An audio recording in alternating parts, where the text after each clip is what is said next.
With your help, we can continue to fight for freedom, reach new audiences, and bring important information to the public free of charge. This is not possible without your generosity. Join our quest for the truth and our freedom and donate today, telling it as it is. This is today's News Talk, The World Today. For The World Today, this is James O'Neill. Peter Mandelson was arrested Monday at his Regent's Park home in London on suspicion of misconduct in public office, the Metropolitan Police confirmed. Officers executed search warrants at properties in Camden and Wiltshire before taking him to a London police station for questioning. The investigation follows allegations that, while serving as business secretary, Mandelson shared market-sensitive information with Jeffrey Epstein. He has denied wrongdoing and said he regrets the friendship. The arrest comes amid political fallout, including his resignation from the House of Lords and the collapse of his lobbying firm following Epstein-related revelations. Reform UK's Shadow Home Secretary Isaiah Yusuf announced plans to reduce immigration to net negative levels and ban arrivals from countries that refuse to accept deported nationals, including Afghanistan and Pakistan. We're unwilling to accept that Britain's borders should be open and undefended, unwilling to accept that Britain must surrender its sovereignty to foreign courts. And yes, this is a national emergency. That's why upon winning the next election, a reform government will launch an emergency programme to track down, detain and deport all illegal migrants in the United Kingdom. Former Prince Andrew allegedly billed British taxpayers for massages during overseas trade missions, according to BBC reports, citing unnamed civil servants. Andrew, who served as an unpaid trade envoy from 2001 to 2011, was previously criticized for lavish travel expenses and nicknamed Air Miles Andy. Insiders claim massage expenses submitted during a Middle East trip were approved despite objections, though there is no indication of criminality. The allegations surfaced amid a police investigation and claims Andrew shared confidential information with Jeffrey Epstein. Andrew denies wrongdoing and was briefly arrested last week pending further inquiries. Greenland's Prime Minister Jens Frederik Nielsen rejected President Trump's offer to send a hospital ship to the Danish self-governing territory.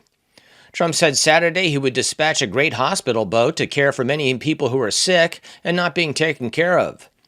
Nielsen responded Sunday on Facebook, saying it will be a no thank you from here, saying Greenland already has a public health care system with free treatment, and urging the U.S. to talk to us rather than make random outbursts on social media. He said dialogue requires respect for Greenland's domestic decisions. Denmark's defense minister also said unsolicited aid wasn't needed. Australia is set to get its first Trump Tower, the 91-story, $1.5 billion development in surfers' paradise on the Gold Coast that would become the country's tallest building, surpassing Melbourne's Australia 108. The Trump International Hotel and Tower at Gold Coast will include 272 residences, a private beach club, retail, and dining. Developer Altus Property Group signed the deal at Mar-a-Lago on February 14th and says construction will begin this year, employing at least 500 workers. The site already has approval for an 89-story tower, though a new development application will be required. Britain's Film Academy and the BBC apologized after a man with Tourette's syndrome shouted a racial slur during the BAFTA Awards ceremony in London. The outburst occurred as actors Michael B. Jordan and Delroy Lindo presented an award. Host Alan Cumming explained that the language resulted from involuntary verbal tics associated with Tourette's syndrome and apologized for any offense. Reform UK's New Economy spokesperson Robert Jenrick has told Sky News that his party would support removing Andrew Mountbatten-Windsor from the line of succession. And Andrew has disgraced the royal family and he's disgraced our country in the process. And whatever happens, whether he's ultimately prosecuted or not, he should now just go off, lead a private life, and allow the King and the rest of the royal family to continue doing the good job that they do for us. This has been James O'Neill for The World Today. It's early evening in Lochgelly, and as many as 100 young people gathered in the park. Some of the local residents see the young people as a problem, and while many people simply avoid the park on Friday evening, the Salvation Army has been taking a different approach. Some young people are out on the street because they don't feel safe at home, or they may have parents that are working all the time and they're home alone a lot. Hello, how are you? Good? We see so many young people in crisis. We see so many young people turn into alcohol and drugs, and it's because there's not enough support. We come and shower today for something to do with our friends. They like to have a laugh, they like to joke around. Are you okay? Be careful. And the conversations that we have surrounding school and family, alcohol, drug use, can then go on to, okay, so how can we support you? Throughout the UK and Ireland, the Salvation Army has been recruiting and training detached youth workers. But youth workers and the resources they need are scarce. Local authority funding has been drastically cut in recent decades, and spending on young people's services is only a quarter of what it was at its peak. All this shows the importance of the Salvation Army's work. She won't tell anyone because she'll forget in like 2 seconds. Our aims are to build relationships, to get to know young people, to be a constant in their lives, to be a safe adult, because not all young people have a safe adult. It's not what we're here for, it's actually... So if we can be that constant in their lives, during the ups, during the downs of their lives, that's a major thing. Everyone has a reason. It could be good grub, your liquid gold, or more golden years. For someone you know, for parents you don't, or because 1 in 3 of us will need blood in our lifetime. For every reason to become a donor, there's an even bigger reason: life.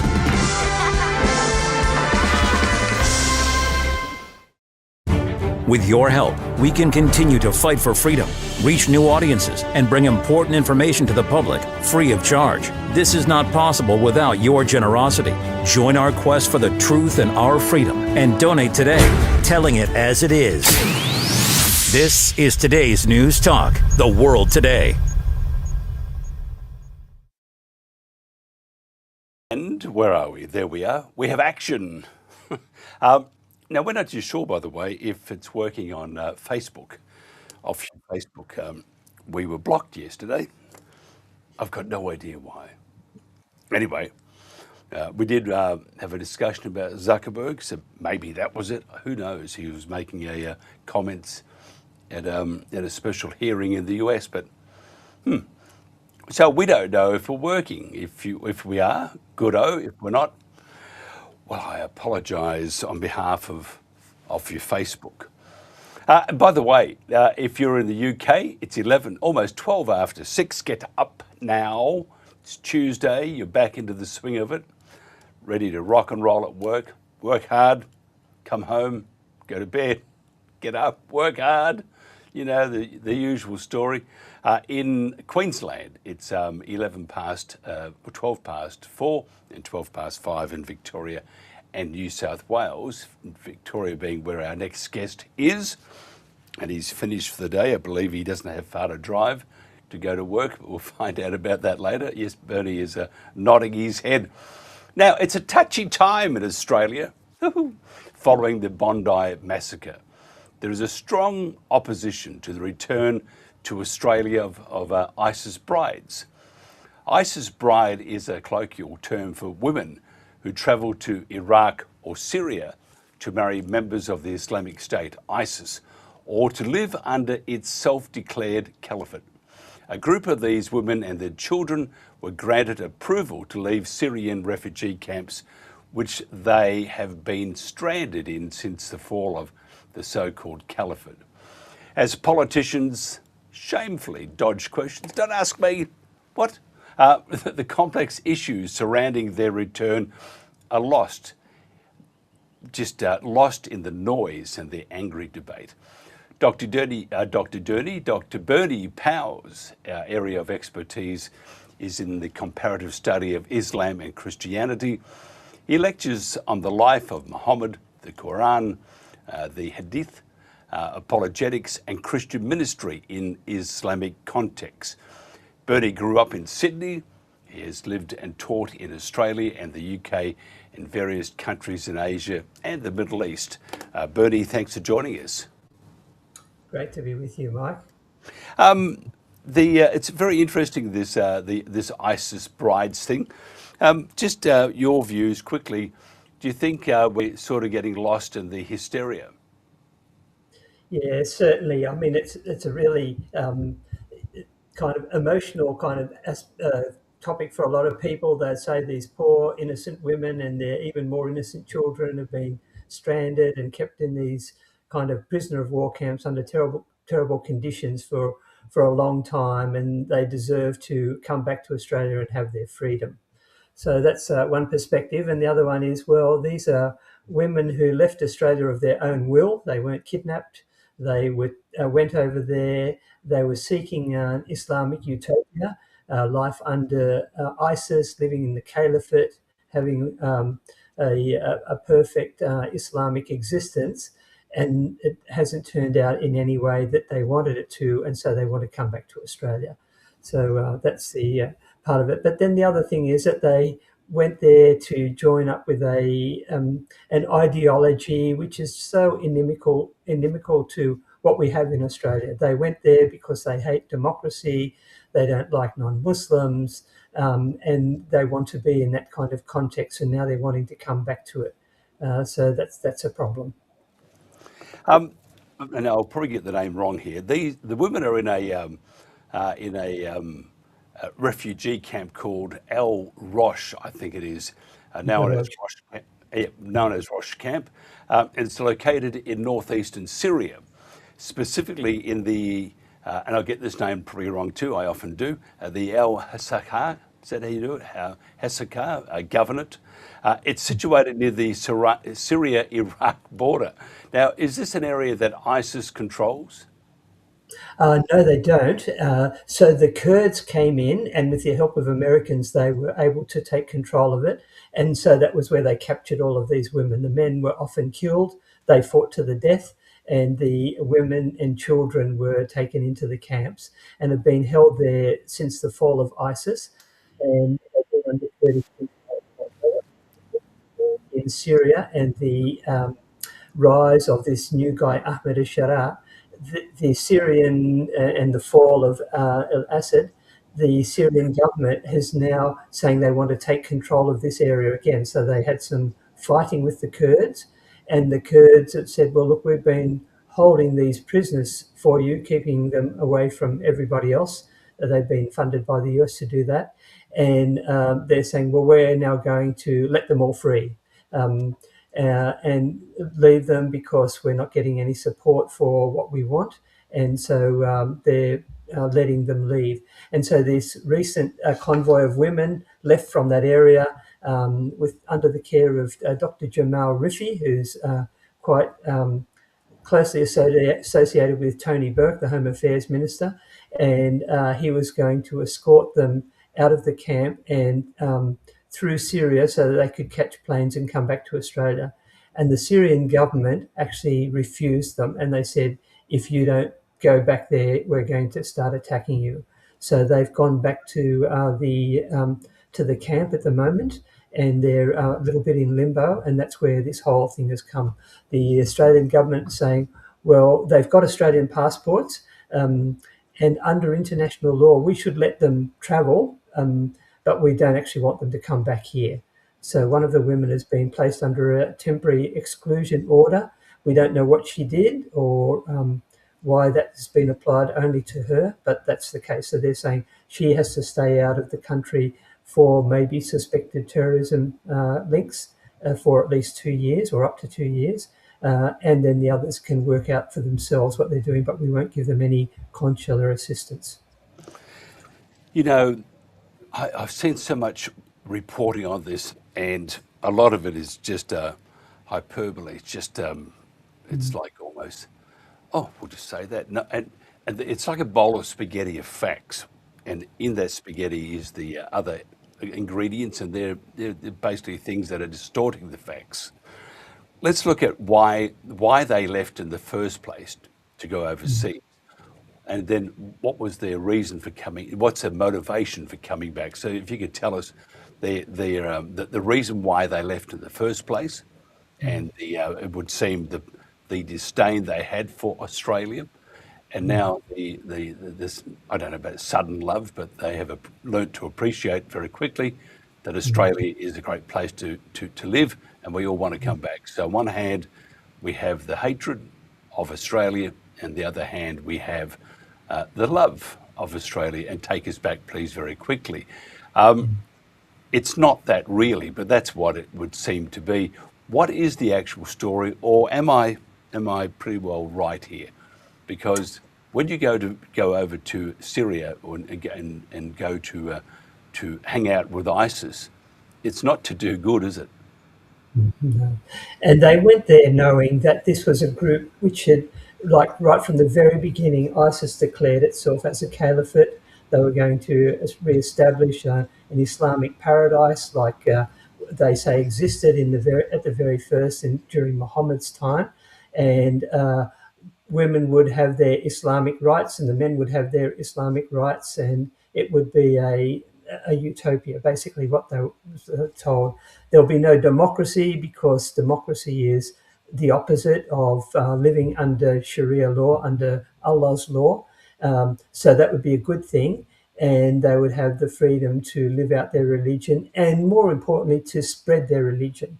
So ISIS was never content with just being a state by itself, but it was seeking to push out and to dominate, and that whole process, again, following from Muhammad's example of taking land bit by bit and expanding the area that you control. So that was the goal, with the ultimate expectation of world domination, and they talk quite openly about that. What about their husbands? Yeah, so a lot of them went as singles, and that's why they're called ISIS brides. And so the men there were offered that if you come and fight for Allah, then we will provide women for you. And so these girls, and some of them, just teenagers, went over there expecting to get married to a faithful, sincere Muslim man, someone who was ready to fight for his faith and even die for his faith. And they were promised if he did get killed, they would be provided for forever, and that as they took more and more land, then there would be more wealth for them to enjoy, and it was going to be a very positive thing. But they didn't really expect that the pushback, because they had so much success in those early days, they overran like 2/3 of Syria and Iraq within a couple of months. It was quite remarkable. And they expected that they would just push on and it would continue like that. But once the West got its gear together, then they started pushing back, and we saw the military defeat of ISIS. Okay, so they've headed off to Syria from Australia. They've been there for how many years now? Well, the first ones they went or as early as 2007, but it was around 2014 that a lot of them went. 500 Western women, 550 Western women had gone, about 4,000 men, and about 20,000 other people from other nations had joined them. So they would have been indoctrinated. They would have done that. They would have been quite open to be indoctrinated to the philosophies of ISIS. So 2007, that would be what's that? 7. That's 10. That's 17, 18 years. They've been there in a terrible place, doing terrible things. Wouldn't they be more dangerous coming back because they haven't been indoctrinated, and you can't just shake that devil out of you? It's part of their entire makeup now, and the hatred for the West is there. Yeah, and I'd use the analogy of after the Second World War, would we have accepted, a whole lot of well-known Nazi sympathisers and just said, well, yeah, come and live in Australia? I don't think it's wise for us to do that. They have been indoctrinated. They went there, they showed their commitment, so it wasn't just they actually put their whole lives on the line for this. They left schools and universities and homes and families so that they could be there. So that was a part of what took them there. It was out of a real sense of ideological commitment. And with some of them, they have come back, and it's been clear that they haven't lost that commitment. No. And so some of them, I'm thinking of a lady called Mariam Rad who came back in 2020. She's been placed on a good behaviour bond for 2 years. She's seeing a psychologist, and she's engaged in a reintegration program. So it's not as though they have all turned their backs on that ideology. A lot of them are still continuing it in their minds, and we can see that from the stuff that they've been writing online. But typically when they come back here, they may say, no, we've actually given that up. We didn't know why we were going. We didn't agree to go in the first place. And so the story changes depending on the circumstances. Yeah, and it's terrible because I think everybody deserves not just a second chance, as many chances as you need to become good people. I have an issue with this, and I feel quite hypocritical, thinking that they should not be let in. But if you're in a place that is based on I won't say brainwashing because that's too simplified, but it's an indoctrination of that that is based on violence and lack of respect for human life and people, hatred of the West. And I could understand if they're there for 6 months or a year, perhaps there is salvation at the end of that tunnel for them. But I think for all that time, you would probably say, in a pub, for example, they're a basket case. It's just not going to work.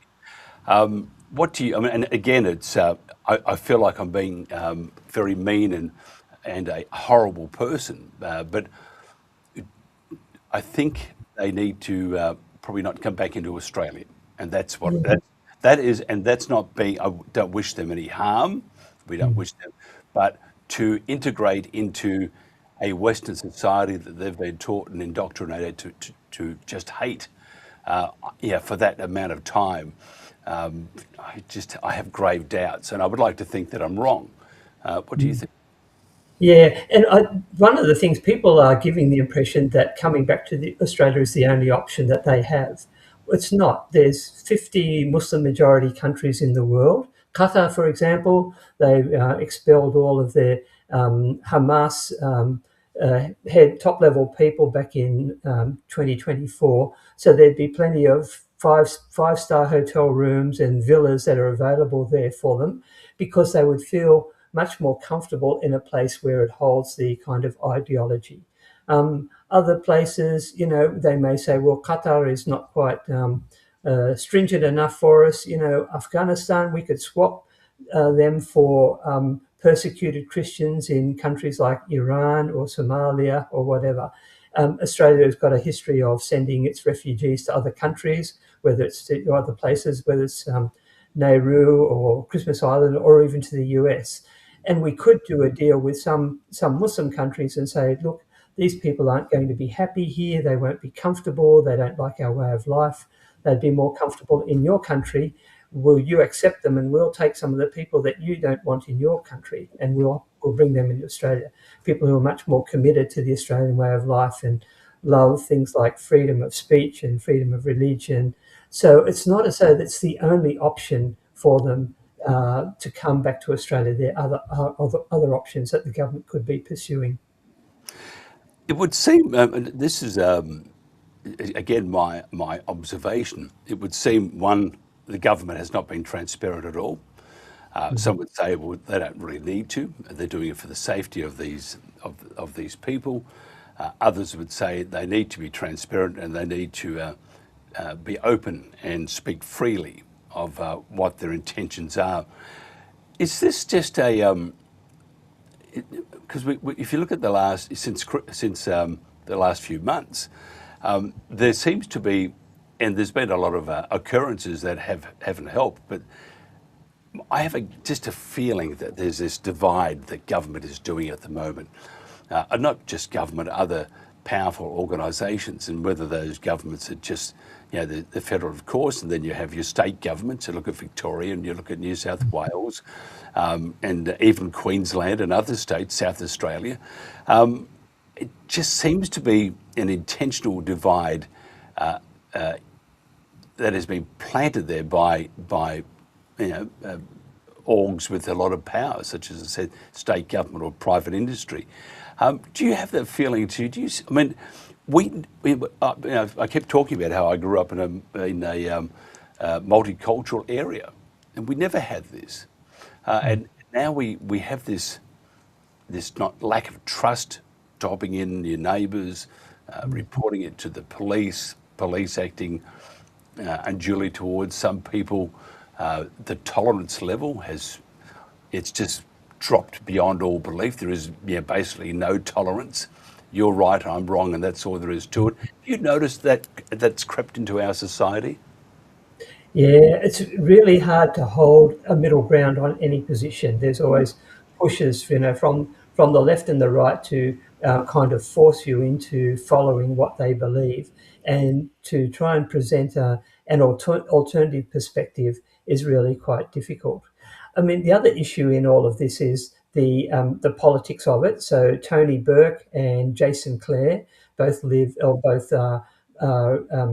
members in Muslim majority areas, and if they're seen to be acting too strongly against Islam by, for example, banning people from coming here, then they're going to suffer. Their votes will suffer. And in fact, the whole of Western Sydney. I grew up in Bankstown, so spent a lot of time in Lakemba. So it's an area where the Muslim vote is really quite crucial for the government to be able to survive. So the government is a little bit wedged on this and not quite sure which way to go, which is why they're being a little bit equivocal on it. So. Where do you see, final question, where do you see this heading? Where are we going to be, say, in 3 months' time? I mean, I think we're going to be even more divided. I think Tony Burke and the federal government and various state governments have their minds set on whatever agenda they want to do. They don't really give a rat's about the citizens and what Australians think. Got little respect for our history, and and little respect for establishments such as Christian churches and stuff. And I find this all quite distasteful. I think, this is before I ask you for your opinion, I think we're going to be in a much worse position. We have legacy media, they're doing what they do. We have independent media or companies or almost these horrible people portraying to be those in search of the truth, and could be further from the truth. So we have all this underlying and even overt a current of disdain and distrust. And I don't think we'll be very well in the next few months. I think we're going to go down that slippery slide very quickly. What do you think? Yeah, I think that's until governments and the leaders, politicians wake up to the issues relating to Islam, which is what this one is about, then we're really not going to improve our situation until people are aware that there is this great separation between the values that we would hold as a nation, things like freedom of speech, freedom of religion, freedom of association, and they keep getting pushed into corners by, and it would be the kind of the radical end of the Muslim community. Then it's not going to improve, and they really need to have the courage to stand up against them and say, sorry, it's not acceptable. You can't propagate such a hateful ideology here. Until that happens, things aren't really going to improve. I think we just hope and pray that they will. And pray very fervently and quickly, because I think we need a lot of help at the moment. Bernie, it's always a pleasure. I think you're very level-headed, and you add a lot to the conversation. If somebody wants to find out more about Dr. Bernie Power, how do they do that? So through my college, or I've got a website, berniepower.com, so they can contact me through there. And you're in Melbourne, so Melbourne, that's right. I drive everybody nuts at home about the footy season. in my mind, especially in Victoria, it's it is almost that religion that everybody needs to have. 2 seasons, football season, and can't wait for football season. But can I just ask you quickly who you follow in football? And let me please... I live in the western suburbs, so I have to follow the Bulldogs or get beaten in the street. Just say St Kilda, and I love you forever. The mighty Saints, you see. We've won 1 grand final, and that was a mistake. But we did know how to have a drink before the game, during the game, and after. We made up for lost time. But if ever you need to come over to a side that needs your help and blessings, please do come over to St Kilda. Thank you. Thank you so much. Dr. Bertie Power, a Bulldog supporter, but we'll forgive him there. This is The World Today. Surprisingly, the blueprint for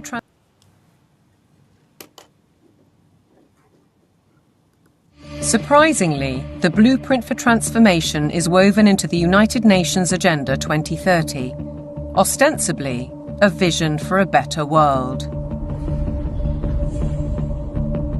Excellencies, ladies and gentlemen, I say again that taken together, the 2030 Agenda for Sustainable Development and the Paris Climate Agreement provide humanity with a master plan for a sustainable way of life on this planet. New York City, late September 2024, the setting for the United Nations Summit of the Future, a gathering of member nations to reinforce and accelerate Agenda 2030 and its 17 Sustainable Development Goals, or SDGs. The plan has a broad spectrum and is full of worthy ambition. But behind those deliberately bright and colourful boxes lies a darker theme, a shifting of influence and potentially power towards unelected world bodies. The strategy goes back well into the last century, and pressure is growing, because the goals are far behind targets set at the grand relaunching in 2015. 17 inspiring Sustainable Development Goals, the SDGs. Our aim is clear, our mission is possible, and our destination is in our sight. To end poverty and hunger, address inequality, protect our planet, and build a life of dignity for all. It appears to be a noble and ambitious programme for a perfect world. And who could argue with those aspirations? But critics insist the goals are not what they seem. Alex Newman is a journalist and broadcaster who's been investigating the issue for 15 years. He has his own way of interpreting the rhetoric. You have to learn to speak what I call UNEs. You have to know what the terms mean if you want to truly understand what is being discussed. When they talk about peacekeeping forces or the peacekeeping role of the United Nations, they're actually talking about the war-making capabilities of the United Nations. So you have this Orwellian doublespeak. When they talk about transparency, more often than not, they're talking about eliminating your privacy. Human rights is another very, very good example. They make very clear in this document that your rights can be restricted under the guise of public order or morality or whatever the case may be. And so they're saying, here's your rights, but by the way, they're not really rights. We can revoke them at any time. The UN is filled with contradictions like this. Like, for example, when they talk about gender equality, right? A normal person in the Western world thinks gender equality means a woman has a right to earn money, to own property, to have all the rights and privileges that a man would have. When you look at the individuals who lead this movement within the UN, you're talking about radical feminists. You're talking about people who are very interested in dissolving the nuclear family. As you dig into these goals, it's very clear we're dealing with something far more nefarious. Once you look past the marketing slogans, the kind of warm and fuzzy, we're going to end hunger, which again is just window dressing, you realize that this is actually a blank check for totalitarian global control. Author and campaigner, the late Rosa Koire, called out the plan more than a decade ago. It is the biggest public relations scam in the history of the world. But it's far more than that. It's a blueprint. It is the action plan to inventory and control all land, all water, all minerals, all plants, all animals, all construction, all information, all energy, all means of production, and all human beings in the world. Not the station for people who label truth as misinformation just because they don't like it. For facts and truth. Today's News Talk. The World Today. And welcome back to The World Today. It's 20, almost, just about 21 to the hour. UK, Queensland, New South Victoria. So those going home, drive carefully. Those about to get up, you'll sleep in. Couple of things I've noticed about London that sort of made my eyes or my eyebrows rise a bit, because they're quite faint eyebrows too. I haven't got the one that connects right through.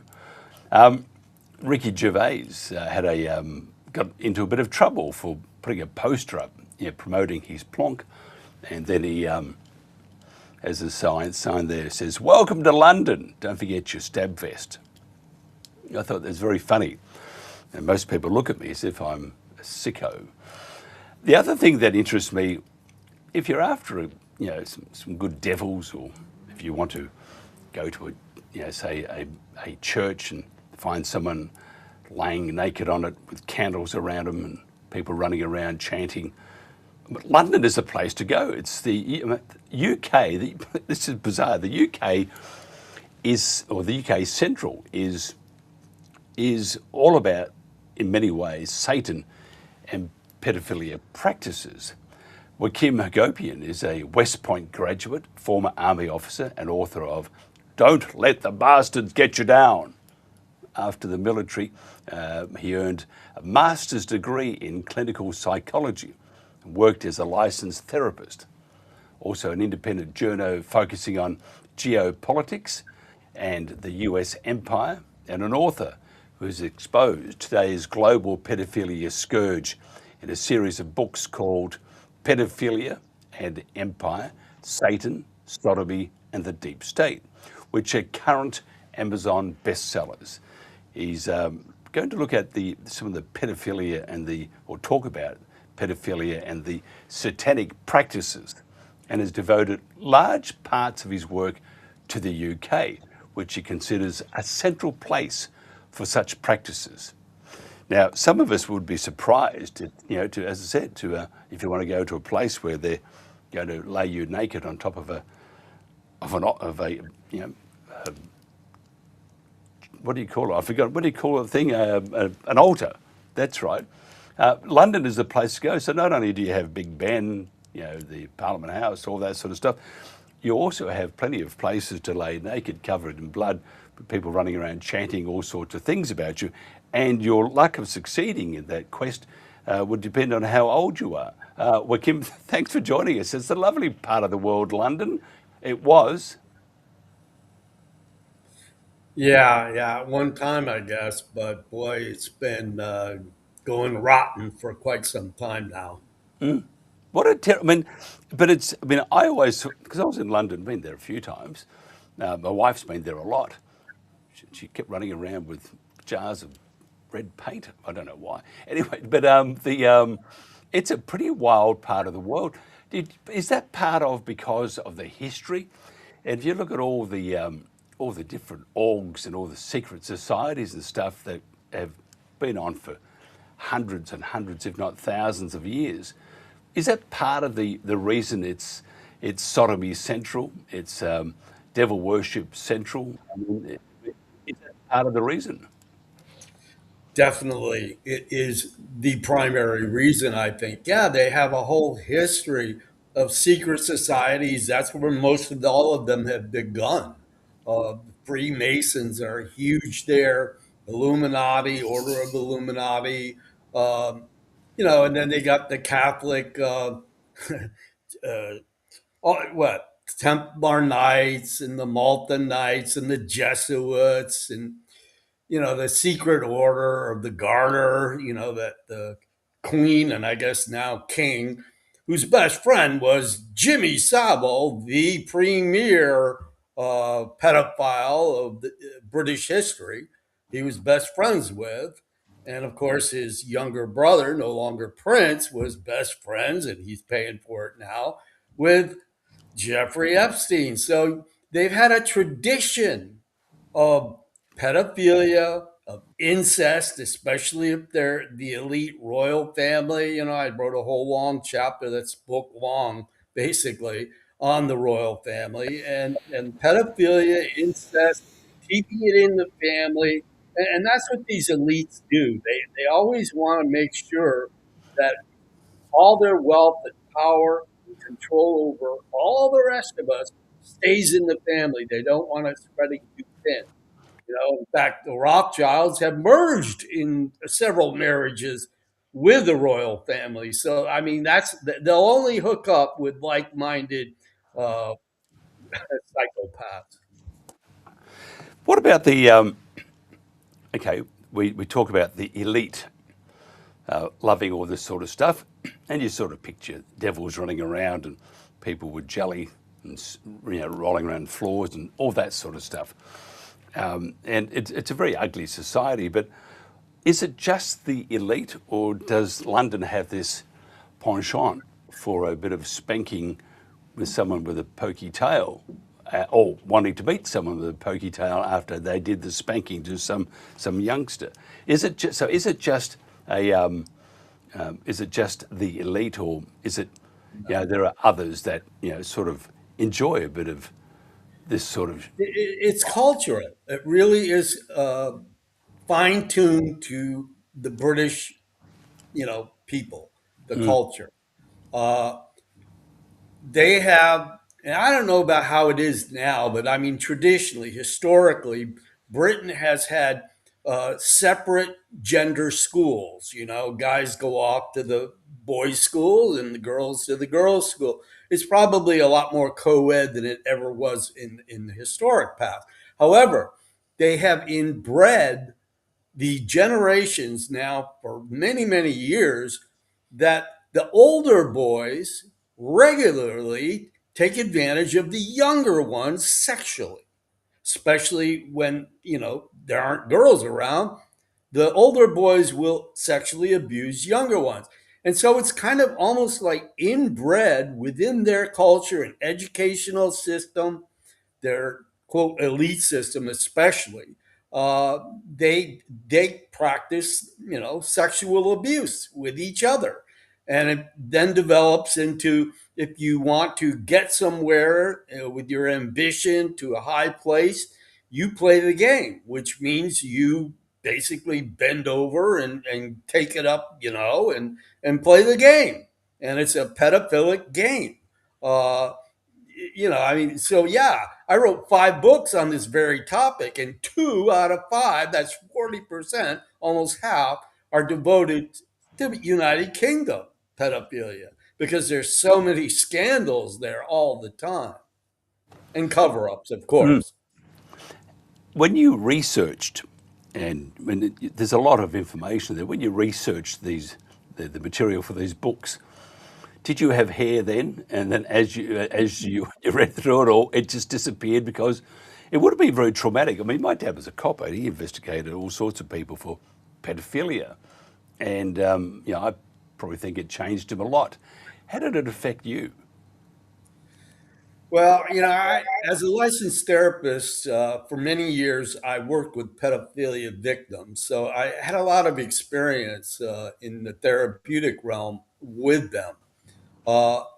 And so I always had an interest to find out. I knew that, ever since Watergate and back in the Vietnam days and all that, I came from that generation. So I was able to see reality that the government is not our friend. You cannot trust the government. Everything that comes out is bullshit. So, I had an early education despite my going to West Point and all that. But I basically was of the mindset that they're not telling the truth. And there are all these scandals. I mean, they began in the 70s when I was still very young, especially in Britain, they started. The Elm Guest House was 70s and 80s. And that's where all these Westminster highfalutin people from the government were actually doing boys. They call them rent boys, or they'd ship them in from facilities, residential facilities, and they always have preyed upon the class of children that are orphans or in residential facilities and don't have the family or the parents to protect them. They use it, and this is universal too. I mean, it's not just Britain, of course, but they take advantage of the child, quote, protective services, and they do just the opposite. They exploit and horribly abuse. And sadly, the reality is, having been a therapist for so long, working with them, it's very difficult. The earlier that you have been sexually abused, the more difficult it becomes to ever overcome it. There's always certain elements of suffering and low self-esteem, and all of that goes into, being their own worst enemy. In many cases, they blame themselves. I mean, this is the natural human response as a developing child. When things horribly happen to you, you take it in as your doing. You're the cause of it. So, yeah, I mean, I had an early understanding of it, and I knew the government, all the major governments in this world are not to be trusted, especially in the West, especially my own American government, as the belligerent of the world. So yeah, I pretty much went in, but it was pretty shocking, though. I mean, for the longest time, I'd be writing these articles before I started the books, and you couldn't even have a conversation with people because pedophilia was so foreign, and oh, that's unbelievable, that's a conspiracy theory, you're a nutcase, one of those conspiracy nuts. Well, it just so happens that most conspiracy theories end up the reality, and it certainly was in the case of the pedophilia scourge all over the earth where it's going on. What about religion being involved in this? And when you look at the Catholic Church, I can tell you from firsthand that they're just human beings, and they're always, temptation sometimes wins through, and just terrible. You look at the Church of England and look at other religions. How important is the religion scenario in the whole puzzle for the pedophilia and the satanic cults and all that sort of garbage? Well, I mean, yeah, that kind of thing, the religious cults, the occult rituals that they employ, that's pretty much worldwide. And I think a lot of the Christian religions, especially fundamentalist Christians, all of them, Mormons, they all have very poor track records for the person that's supposed to be in charge and so spiritual ending up being pedophiles. I mean, it's very common. And of course, the Catholic Church went through a whole thing, Church of England too. All of them, Protestant, I found that probably there's less of it amongst Buddhists, Taoists, some of the Eastern religions and philosophy, I think are probably a little cleaner. Mhm. But certainly the Western religion, and it also is in Islam too. As a matter of fact, culturally, they had a regular practice. If you're like 28, whatever, you can pick a child who's 13 or something like that, and that's all quote norm, part of the norm. I don't. So some of it is cultural, and a lot of it is. But yeah, I don't know where they're at. I think the Islam got into trouble with a lot of the Western side now. They should not be judges of Islam for their pedophilia because it's even more infested, I think, in the West. But yeah, it's been a historic problem with religions and royal families. Well, look, the grooming gangs in the UK, Yeah. which is it's not cover up, it's pushback after pushback, and you had girls that were abused thousands of times. But it wasn't just the grooming gangs, the Muslim grooming gangs. It was also the elite, the police, those in government were involved also. And so the pushback to have a proper investigation, like the Epstein thing, I doubt will ever happen, and that's because you'll find probably an enormous amount of people in the public eye will go to jail. So what they're going to probably do is let it go on for as long as possible until just natural gravity takes them away and puts them below the ground. Then the names may be released. But there's a and again, the government itself is pushing back on an investigation on these gangs that raped and sodomized and did terrible things to young children, and that's just it's just not moving at all. Does that surprise you? No, because that's the history. The history is, the law enforcement and the judicial systems protect the culprits. They protect the pedophiles, especially if they're powerful pedophiles in high places. They're always protecting them.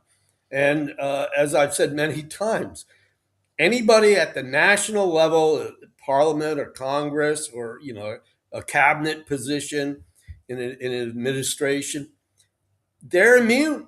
They have a two-tiered system, and they are above. They are above the law.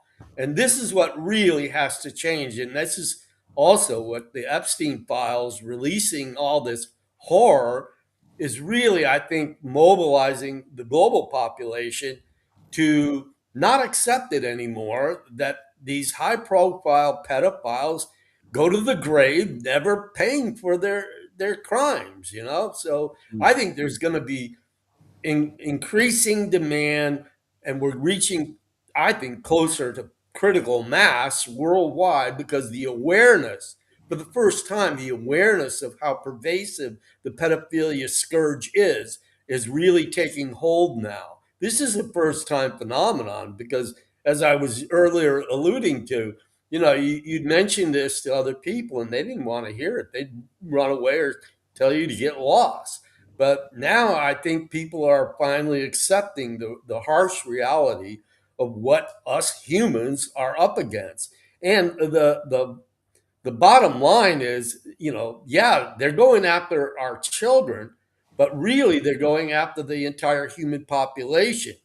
If you look at the pandemic and what that was about, it was a psyops to get rid of a bunch of people. They didn't get rid of as many as they wanted, actually. So they'll be coming back with more bioweapons, calling them virus, outbreaks. And then they got World War III. We're on the edge of it right now. There's a massive military of the U.S. that's parked in the corners of the world where Iran is, and they're going to attack. So I mean, we're on the brink of total self-destruction of the human race, and with the AI and robotics, the elites want to replace us. So the pedophilia thing is just one among many of their crimes against humanity. One among many. We've got about 2.5 minutes left. Just quickly on the Epstein files, and people are saying Andrew will be whisked away to the US to be charged and face the music, and that the Mandelson's he'll go to jail probably or lose his lordship. But two things: to go to the US to be charged, they haven't charged anybody yet.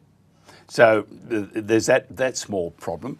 They don't look like they're going to charge anybody just yet. Everyone will talk about it, or the pollies. I've seen the names. You'll be shocked. You'll be shocked. Their names are on. Or they're Trump's friends, or that sort of stuff. Then we have in the UK, not talking at all about the kids. They're talking about, they leaked documents. They leaked information. The Secrets Act. But no one's talking about the children. Does that surprise you? No. Children have always been the least priority of the people in charge. Terrible, isn't it? we got to change it. We have to demand accountability. We know that they have engaged in horrific crimes, and it's about time that finally we enforce the laws that are imposed on us. Well, it's not a two-tiered, it is a two-tiered system, but we must change that and hold them accountable. You know, because I'm from the bush originally, which is where well, there's a couple of sayings: if it moves, shoot it; if it doesn't, you chop it down. But there are other sayings, but because it's a family show, I'm not going to go into that. But in the bush, in the outback, in the rural parts of Australia, many people years ago used to say, if these people do these terrible, abhorrent things to children, they're vulnerable, just take them out the back blocks and shoot them. And that's it's a violent thing. But really, that's probably too good for some of these people that absolutely destroy people's lives thereafter. What do you think? Just quickly, you've got. Well, I mean, we got people like Bill Gates that are ducking symposiums now, running away because he knows that, you know, he's basically got a big thing on his back because of his being steeped in the pedophilia. Yeah, there are going to be incidents where a person will go after a known pedophile that's, quote, well-known and powerful. It's going to happen. Sadly, it will. Rather than have it be worked out with the court of justice system. But that's also been lacking, just like law enforcement with stand-down orders, protecting the government. So, you know, the history is there where we have to change it and we have to overhaul our whole system. That's the bottom line. Well, Kim, always illuminating, conversing with you. If somebody wants to find out about you or the books, how do they do that? Well, they can go to pedoempire.org for every chapter of the 5 books. They can go to thegovernmentrag.com for all my articles that I churn out 2, sometimes 3 a week. And I just churned out another one. I basically say that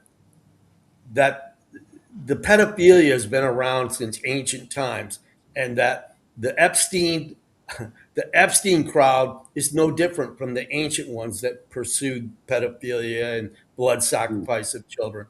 The rituals have borne the test of time from the ancient times to the present, and they're still going. And the same ones, the psychopaths, are still in power as they were before. Always have that cheerful message to leave the show. It's fantastic. Always do that. Thank you so much for it. I'm going to go and drink a gallon of holy water and see if I explode.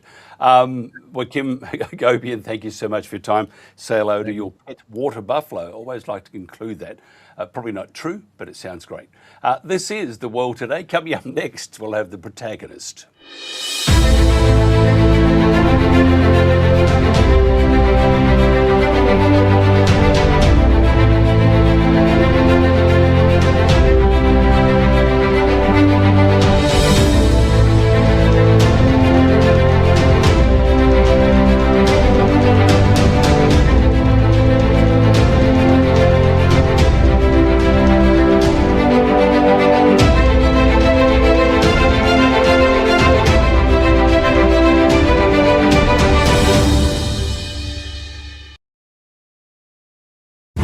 With your help, we can continue to fight for freedom, reach new audiences, and bring important information to the public free of charge. This is not possible without your generosity. Join our quest for the truth and our freedom and donate today, telling it as it is. This is today's News Talk, The World Today. For The World Today, this is James O'Neill. An American couple vacationing in Puerto Vallarta told relatives where their will is kept after becoming trapped amid widespread violence in Mexico, following reports that CJNG leader Nemesio Almencho Cervantes was killed by the Mexican military. Authorities in Jalisco, Michoacan, and Guanajuato reported at least 14 deaths Sunday, including 7 National Guard troops, while roadblocks and burning vehicles spread across multiple states. The U.S. State Department issued a shelter-in-place order covering tourist hubs, including Puerto Vallarta, Cancun, Playa del Carmen, and Tulum. Tourists reported closed kitchens and restaurants, dwindling food, suspended ride shares, and mass flight cancellations at Guadalajara and Puerto Vallarta airports. Mexican officials said many blockades were later cleared. Russia will target Estonia with nuclear weapons if NATO deploys nuclear arms there, Kremlin spokesman Dmitry Peskov warned after Estonia signaled openness to hosting them. Peskov said Moscow does not threaten Estonia, but would respond if nuclear weapons were stationed and aimed at Russia. Estonia strongly supported Ukraine and called for increased European defense spending. Other NATO members have also discussed nuclear expansion, including Poland, whose president suggested developing its own program. German Chancellor Friedrich Merz recently discussed EU-level nuclear deterrence with France amid broader European debates over strengthening defense against perceived Russian threats. Iran warned it would respond ferociously to any U.S. strike after President Trump said he's considering limited military action if nuclear talks fail. The Iranian Foreign Ministry spokesman said even a limited strike would be viewed as aggression and met with self-defense. The only way is diplomacy. And we have proved this in the past, and I believe that still there is a good chance to have a diplomatic solution which is based on a win-win game. So there is no need for any military build-up, and military build-up cannot help it and cannot pressurize us. President Trump warned that countries attempting to back out of trade agreements could face higher tariffs, following a Supreme Court ruling limiting some of his global tariffs. After the 6-3 decision, President Trump imposed a 10% global tariff for 150 days under the Trade Act of 1974, and later raised temporary import duties to 15%. He insisted he does not need congressional approval to extend tariffs. Markets reacted negatively, with the Dow falling more than 600 points. U.S. trade officials say no country has withdrawn from agreements, though foreign governments are seeking clarity.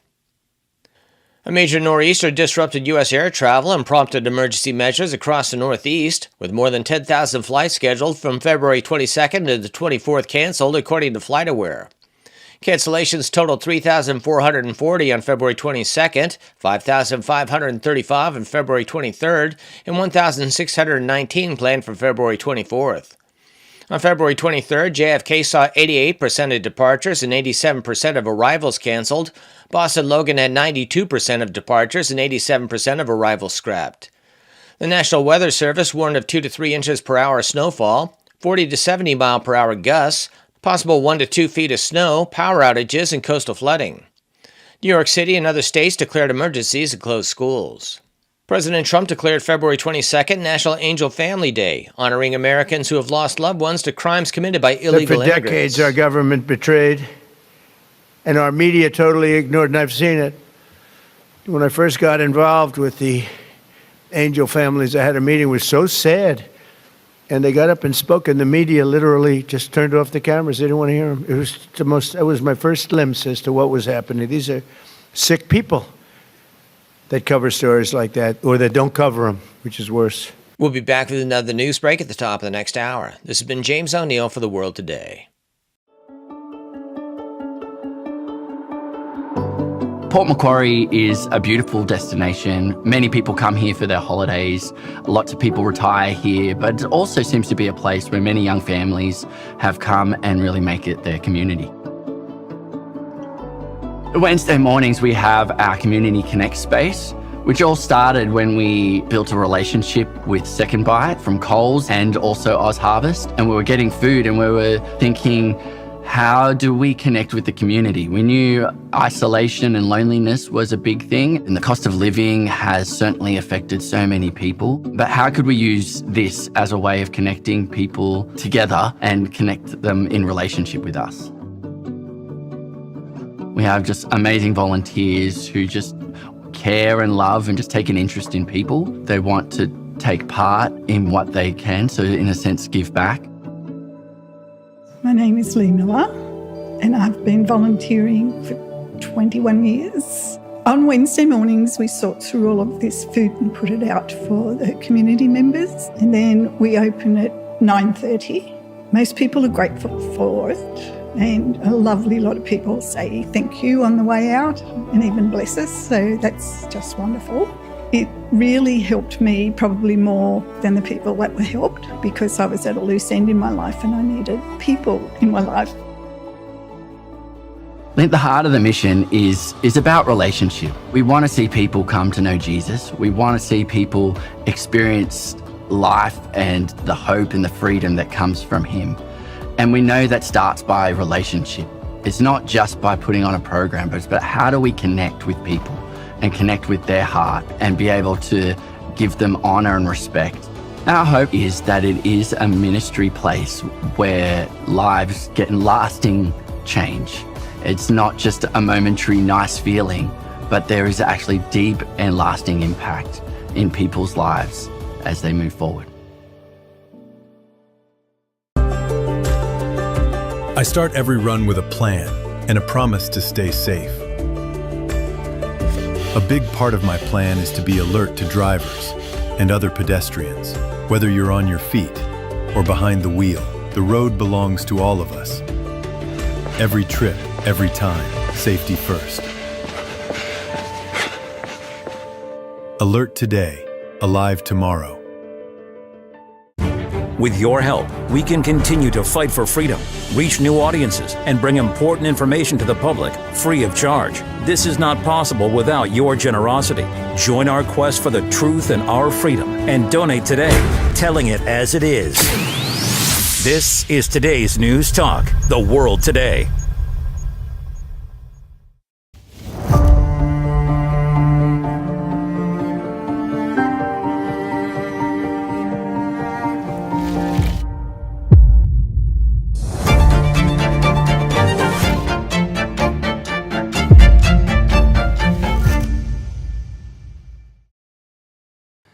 And welcome to the Protagonists on the World Today. Now, following Andrew Mountbatten Windsor's arrest on February the 19th, 2026, on suspicion of misconduct, King Charles stated the law must take its course, signalling that he will not use his royal authority to protect his brother from a criminal investigation. King Charles has said he is ready to help police investigations into his brother, Andrew Mountbatten Windsor, if asked. And they said they were assessing information about his financial links to Jeffrey Epstein as we go to air.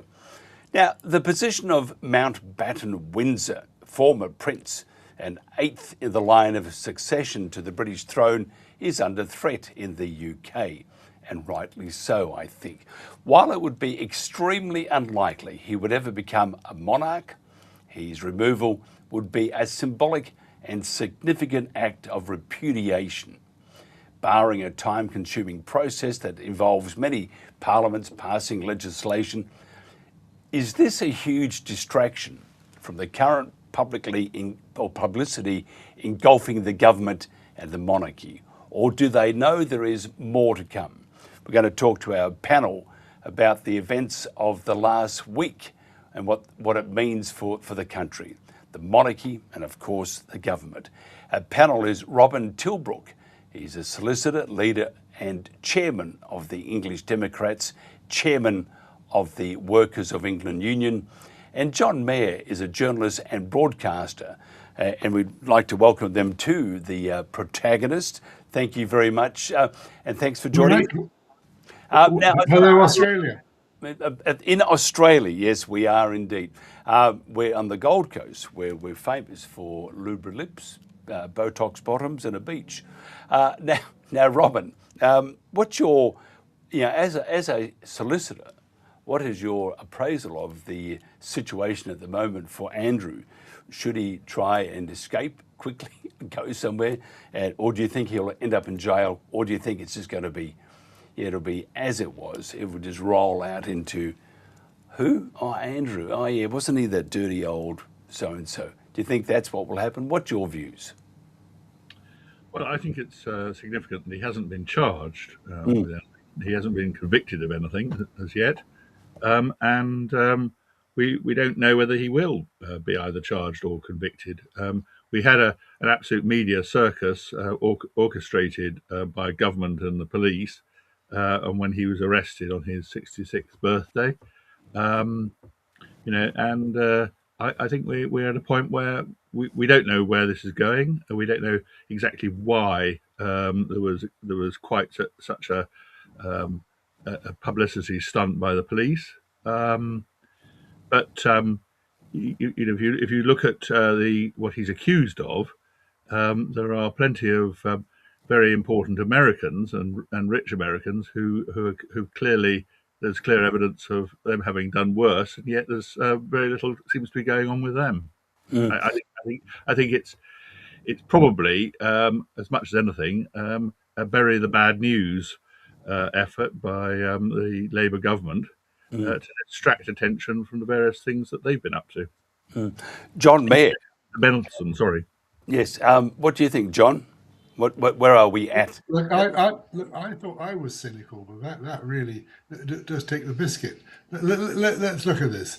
Andrew, a royal prince, ex-royal prince, has been arrested. He's been arrested and not quite charged yet because they need all the evidence to charge him. So that's more than enough. And look, this is a distraction to talk about removing him from the line of succession. There's 7 other people to die before that. It's a sledgehammer to crack a nut.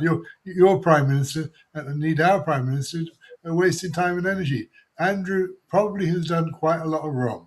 I mean, if you read the stuff in the Epstein files, he's used his position in a way that he shouldn't. I mean, yesterday it came out that he was charging the taxpayer for massages when he was abroad.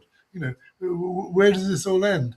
Where does it all end for Andrew? I mean, I'm worried about Andrew. I think he should be on suicide watch myself because as indeed should Mantle, because there he is stuck in the middle of his family estate in Sandringham, no money, no position, about to had his collar felt, maybe about to have his collar. Really, where is he going to go? Yeah, I don't know about. And I do agree with the suicide watch. He probably is. I don't think he's. I don't think he's broke by any stretch. Do you, Robin? I don't know. He certainly did inherit some money, but then of course we've got all the money that was paid out to one of his accusers. 12 million, paid by the Queen. 12 million, yes, 12 million. I think that we can't see what the future for him would be, even if he's not charged. He's not. You were saying about King Charles's approach. I don't think you could see at any point during their mutual lives that Charles has been particularly supportive of Andrew, or indeed very much even friendly with him. So I think it isn't a new thing that Charles is saying that Andrew should be treated in the way that he's now. Should Charles be friendly to Andrew? I mean, Andrew had 10 years living on the hog as Britain's trade representative, and it's now coming out more than living on the hog. He was actually using that position to make money. And of course, it turns out that Peter allegedly. I agree with your point, but Peter Mendelsohn turns out to be the person who got him appointed to that position in the first place. Well, there we are. With friends like that, who need enemies? Peter Manson should also be locked up, frankly. Because he used his position ruthlessly, leaked state secrets to Epstein. I see Peter Mendelsohn as being one of the key figures, actually, within the Epstein circle. You've made a Freudian slip. You keep calling him Mendelsohn. He's actually Mandelson, but he does like to meddle. Yes, John, I was just thinking, the machinations. You have an understanding probably better than a lot of us. Do you think Mandelson and do you think Andrew, anybody else that pops up down the track, do you think they'll ever do jail time? No, I think it's probably pour encourage les autres. Just feeling their collars enough, I think. Mandelson may do a token amount of jail time, but I can't see Andrew going to Wormwood Scrubs. I think the fact that he's been arrested and humbled is probably more than enough. And if he's charged, that's fine because he'll get good lawyers who'll argue the case. But no, they certainly should. But will they? The answer is probably no. Robin, what do you think? Do you think they? Of course, they deserve to, but actually, I've got to be careful there because they haven't been found guilty. But what's as a solicitor lawyer, what's your gut feeling? Do you think they should do time, and do you think they will do time? So my understanding, understand, without having spent any significant amount of time looking at the papers that have been produced by Epstein, so I'm rather going on media reports, which is a highly dubious thing to do because the media is highly unreliable. But I think there's nothing really been revealed about paedophilia, for example, as we were talking about with the previous speaker, relating to Andrew. What has been revealed? Not charged with paedophilia. He's charged with misuse of public He's office. He's not charged at all. But the accusations are about misuse of his access to information. Yes. And that is a crime that is very rarely used. It is quite difficult to secure a conviction on. It relies on not only misconduct in public office, but it relies on proving what the office was. And I am a bit doubtful as to whether being a trade envoy would actually qualify as a public office in the terms of the actual law. The fact that he hasn't been charged might be a clue that he has done the thing that all criminal practice lawyers would advise him to have done if he, or indeed any a person accused of anything, would be no comment. And if he has not made any comment, the police and prosecution authorities will only have what's in the Epstein papers. Robert, you know as well as I do, the police are fishing, they'll find evidence, they'll get evidence from the FBI because they'll have the unredacted emails. You know, the evidence, some of the evidence is already out there. So, you know, he can no comment all he likes, but the evidence is actually there. It's on a paper trail. But I don't think what we've seen actually does amount to any certainty of a conviction. And if it was out there, Robin, okay, so because there's grave doubt about the veracity of the evidence because so much has been redacted. And John, if you look at what's happening in the US, no one has been charged yet. Well, that's because US journalism is useless. No, they've not managed to pin anybody. We're far better here at pinning people. It's not journalism. We're actually talking about the Justice Department, the Department of Justice. Yeah. So we're not talking about journalism, but the DOJ has not charged anyone. Neither of us any of the state prosecutors. They've charged no one. So, Robin, wouldn't that be an indication that, if first of all, what are they going to take Andrew to the US for? If no one's been charged there, why don't you pop over and have a chat to us? But the chances of Andrew being charged in the US are far less than them charging their own people. So getting back to, and John has a point, but I can't see Andrew being charged with any sort of sexual crimes. If there was going to be a chance, there would need to be more evidence. Otherwise, it depends on where they took place, Mike. You know, if the people were being ferried in by plane to be his sex slaves, then that took place in Britain. But I don't know if you've seen, but apparently the flight logs have been lost for the planes coming into Britain. You know, that's a surprise, isn't it? So I mean, you know, this is only the beginning for Andrew, and indeed for Mandelson. This is not the end. So this is just one way of getting them into the legal system. What do you think, Robin? Okay, so I think that it's important to understand that what's happened here is we've had this sort of media circus. Now, that happens often when the police actually really haven't got very much, and they are, as John was saying, fishing. And fishing, as far as lawyers are concerned, means that they actually haven't really got enough of a case. And you know, we had a similar thing when we had a whole load of police high-profile fishing expeditions when they went to Cliff Richard's places. Now, he wasn't charged. You know, we had a whole load of media, a storm of media coverage over it. The police made a lot of effort to make it public, and had journalists contacted and knowing what was going on, just as they did with this.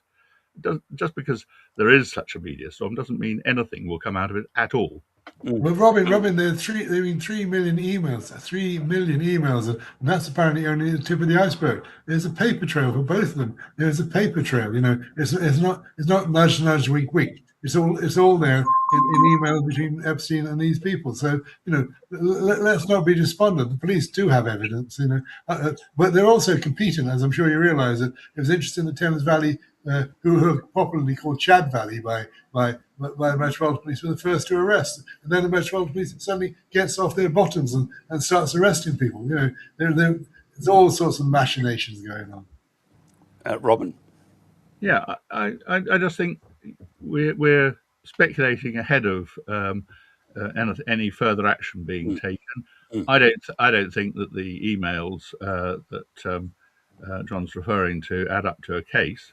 The fact that they're not even talking about any sexual crimes shows that it doesn't add up to anything more than something that the courts are probably going to consider to be more or less administrative, rather than a very serious crime for which people are much more interested in the issue of paedophilia than they are in a question of whether information was leaked. But that's down the line. In any case, the information that Andrew is accused of leaking is not nearly as significant as the information which Peter Mendelsohn is.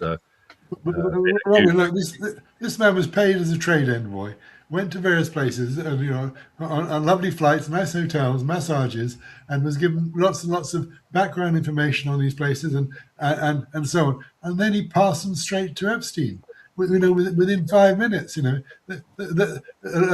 best that's breaching confidence, and worst it's state secrets. Mandelson is certainly state secrets in terms of his leaking. Within 5 or 10 minutes, things are getting his computer and going after Epstein. That is getting close to treason. Yes, I totally agree with John there. The Epstein leaking is clearly a breach of his duty as a minister, and I think it struck me as extremely, shall we say, interesting that the police chose to make much of Andrew before they got round to Epstein. And you've got to bear in mind there's all sorts of political problems going on with the Labour government, and I would think that the friend of Starmer, Lord Hermer, the Attorney General, was very much at the back of deciding to focus on Andrew rather than Mendelsohn, who was, after all, a friend of Starmer's. I think we have got a distraction strategy going on here as far as the government and the police are concerned. I think as far as Andrew is concerned and his behaviour, he's clearly behaved disgracefully. And I'm certainly not in any way trying to change the narrative on that, but I do think it is, shall we say, at the very least, interesting that the accusations made against him are of leaking information. I would agree, breach of confidentiality. That is clearly he has breached confidentiality, but breaching confidentiality doesn't necessarily amount to a criminal offence. It's as simple as that. Robin, you keep talking about the dead cat to distract from Starmer's problems. I actually do believe that prime ministers and attorney generals do not influence the police. I really do believe. I think that the police are law unto themselves. So I don't think Starmer set the dogs onto Andrew or onto Mandelson. I think that's the police, and in the Metropolitan Police's case, about time too, because they've investigated in the past, and lo and behold, they found nothing. What do you know? They'll find things now. And Andrew, by the way, this is just the first charge. There will be other charges when other evidence comes forward. The British state does intervene with the police, does direct the police, and does influence what they do. And we saw that very clearly when there were disturbances over the killing of several little girls by Ruda Cabana. He murdered these girls. There was then protests, and Herma, we now know Herma and Starmer were very much involved in making the police and the criminal justice system, the prosecution, and everybody else attack anybody who had commented in a way that they didn't like.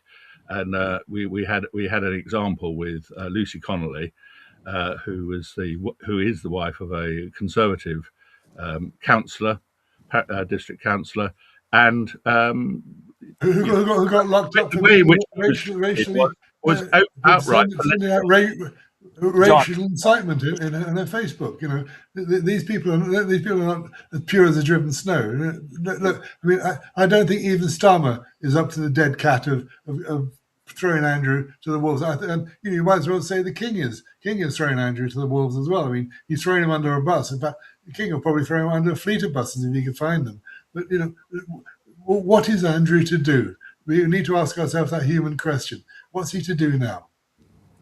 Yes, that may be so, John. But the fact is that the government does. You said that the government doesn't interfere with the police. They do, and we have absolutely crystal clear evidence of that as regards people like Lucy Connolly.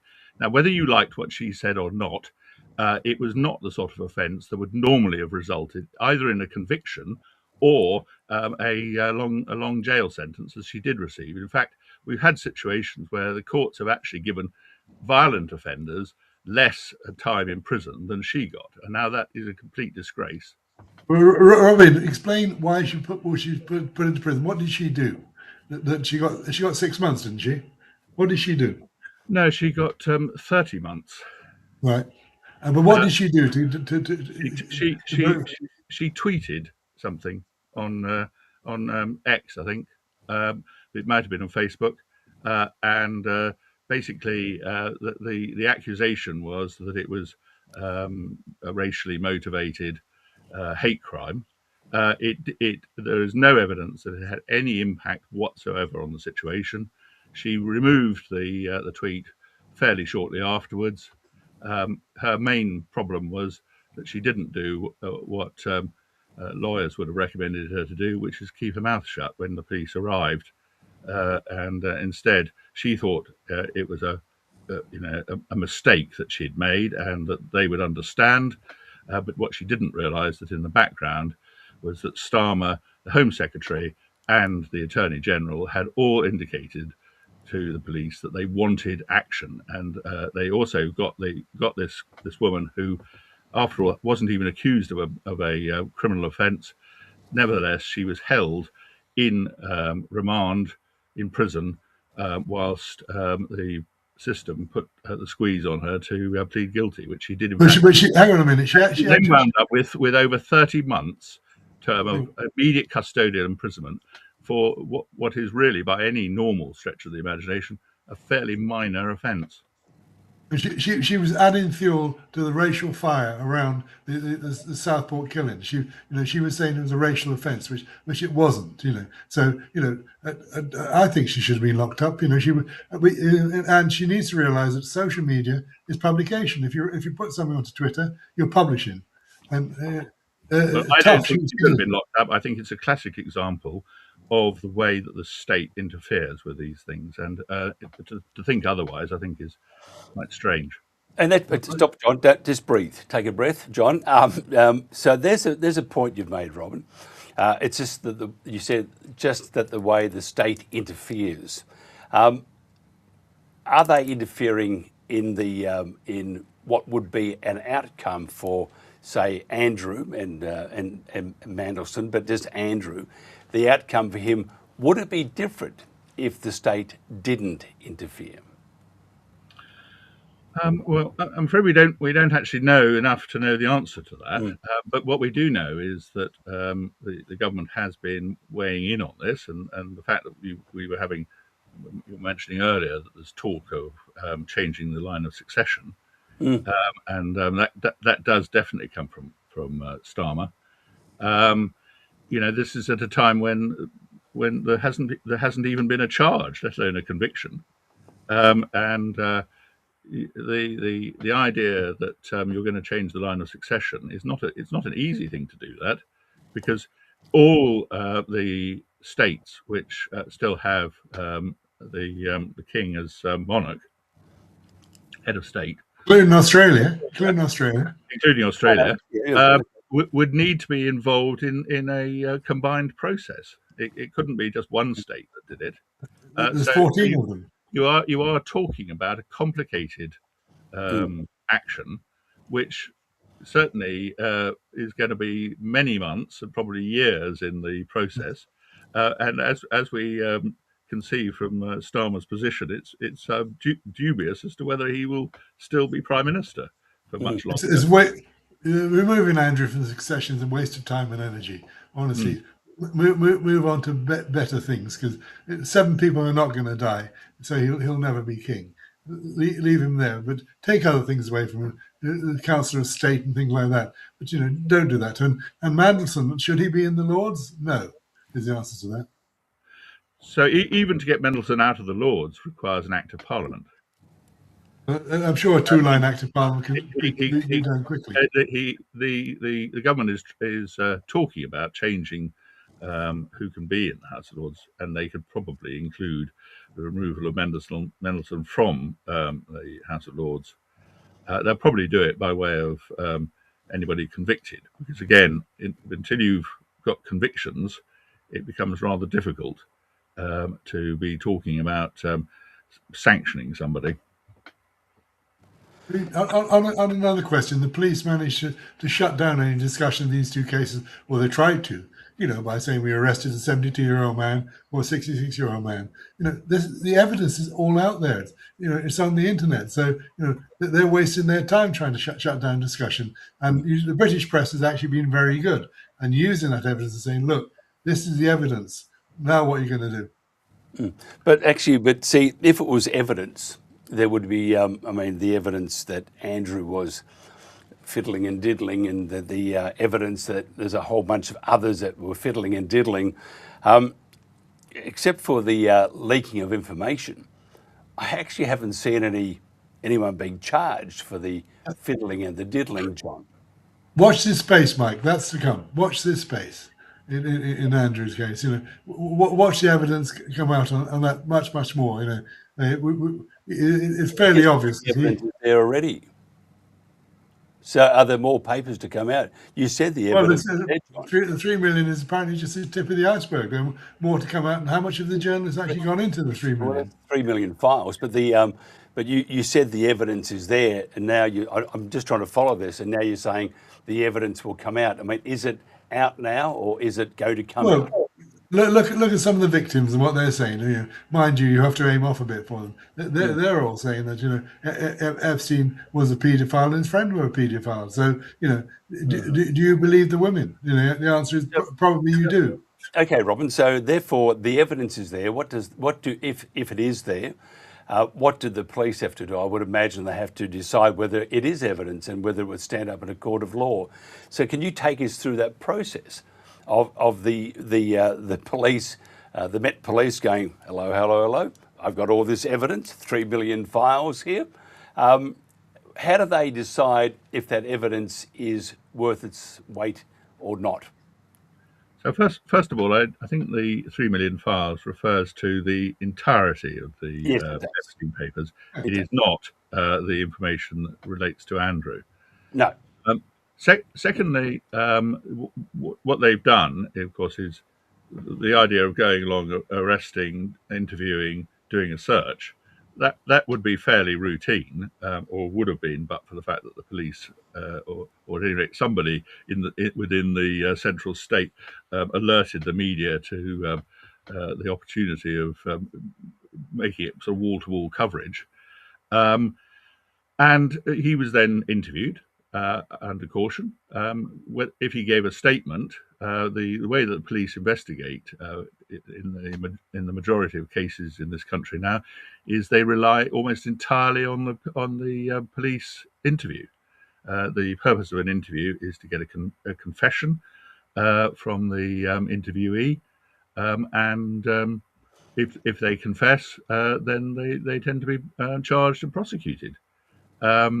Because the police are basically using that process to try to get something that would enable them to convict. And if he did say something in that interview that would help them convict, then no doubt he will be prosecuted. If he didn't, I think it's much less likely. John, the royal family is, it's drawn its line and disassociating with Andrew as much as it can.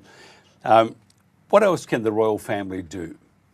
What should they can do what they do well. They can do their job, which they're carrying on and doing. Mm-hmm. And they'll continue to throw Andrew under a bus. They plainly have pushed him out. I mean, think about Fergie. What's she doing? She's apparently in some detox place at £30,000 a week. She's in the UAE. In the UAE, having a. I mean, she's by Andrew. She's going to stand by Andrew. Unfortunately, it's a 6-hour flight, first class to Dubai. She's got nowhere to live anyway. She's been turfed out of Royal Lodge. So poor old Fergie. She'll have to go and beg elsewhere. No. Look, I mean, there will be other charges, and there should be other charges in America as well. If American journalists were any good, they would actually be pulling the information out and saying, why is this man charged with this? Because if Andrew, on any sexual thing, it has to be in Britain, as Robin knows. The crime has to be committed in Britain.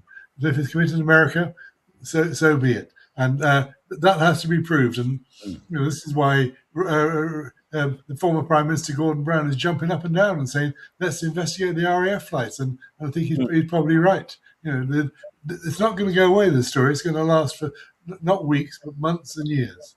John, you were a producer at the BBC, so you would have, I produced at some radio stations in Melbourne. They introduced me to a drunk Prime Minister one day.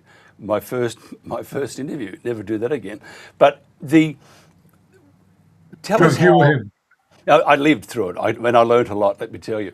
But just looking at what the government doing what it's doing at the moment, it's I suppose steady as she goes, sort of. But what sort of pressure would be exerted by the now administration?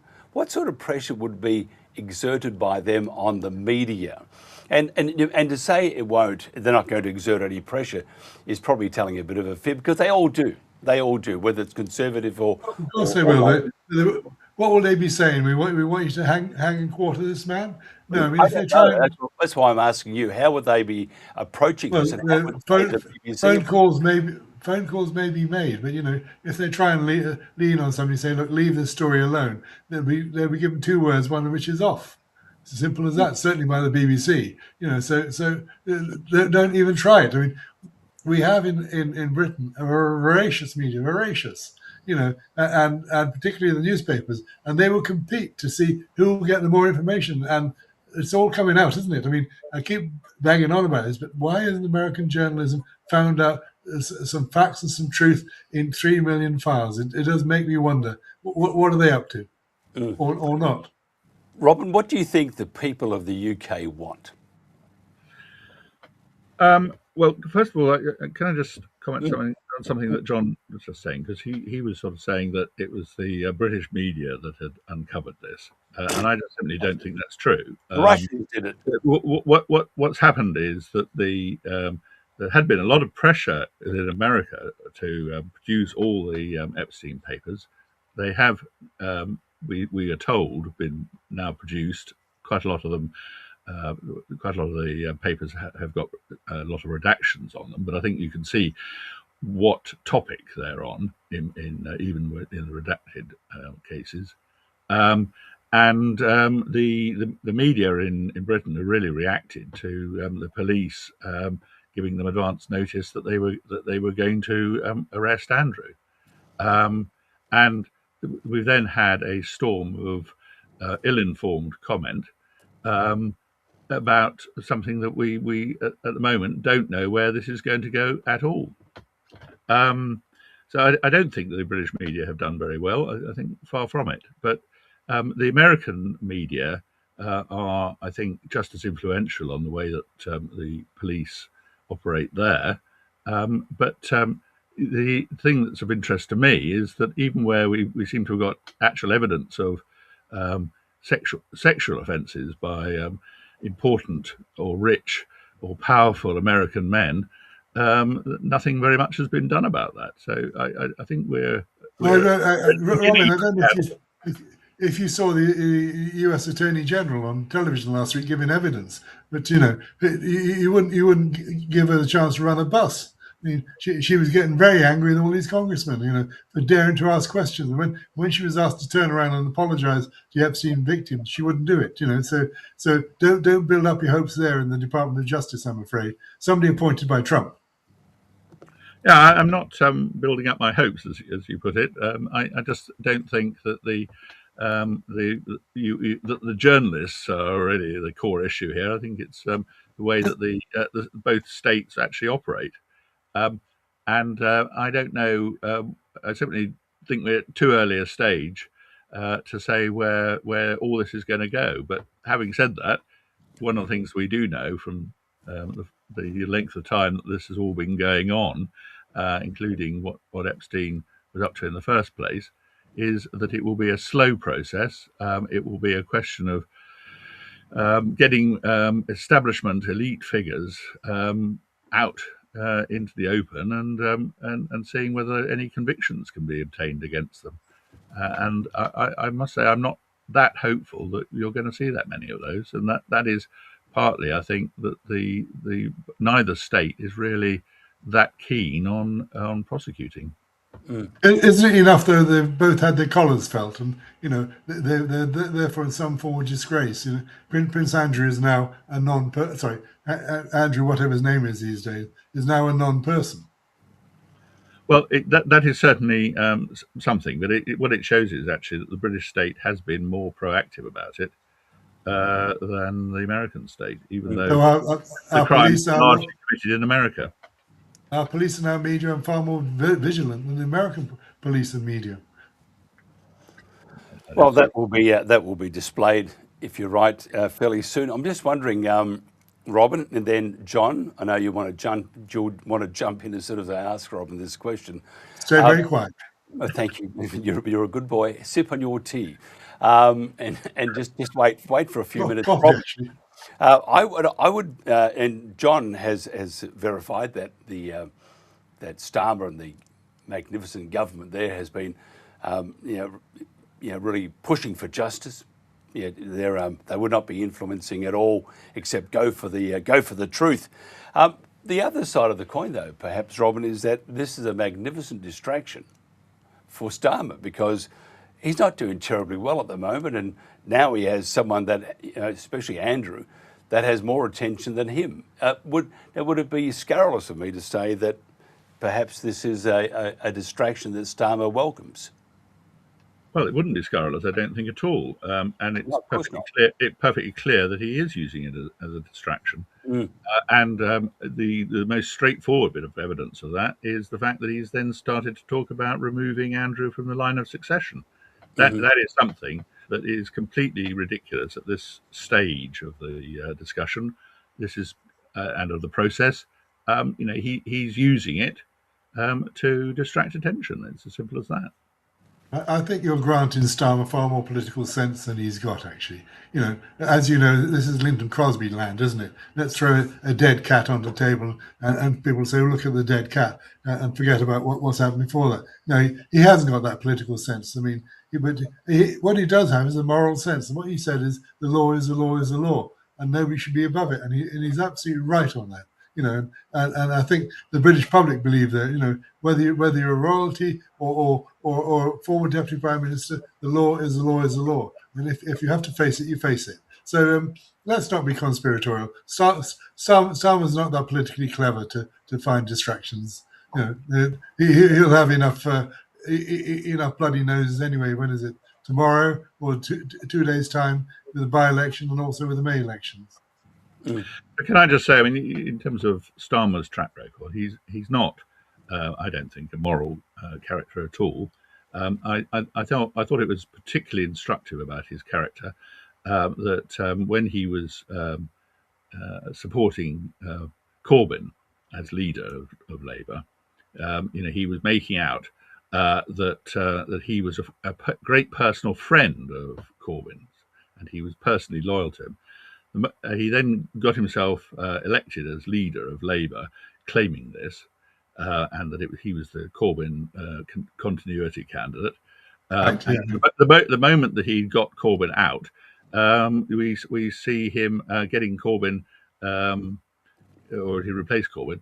At the moment that he replaced Corbyn as leader, he then starts pushing for Corbyn to be kicked out of the Labour Party, and we then get him saying in interviews that he's never been a friend of Corbyn's. The guy is one of those people who is always dangerous to have him standing behind you when he's carrying a knife. He does have some political sense, but look,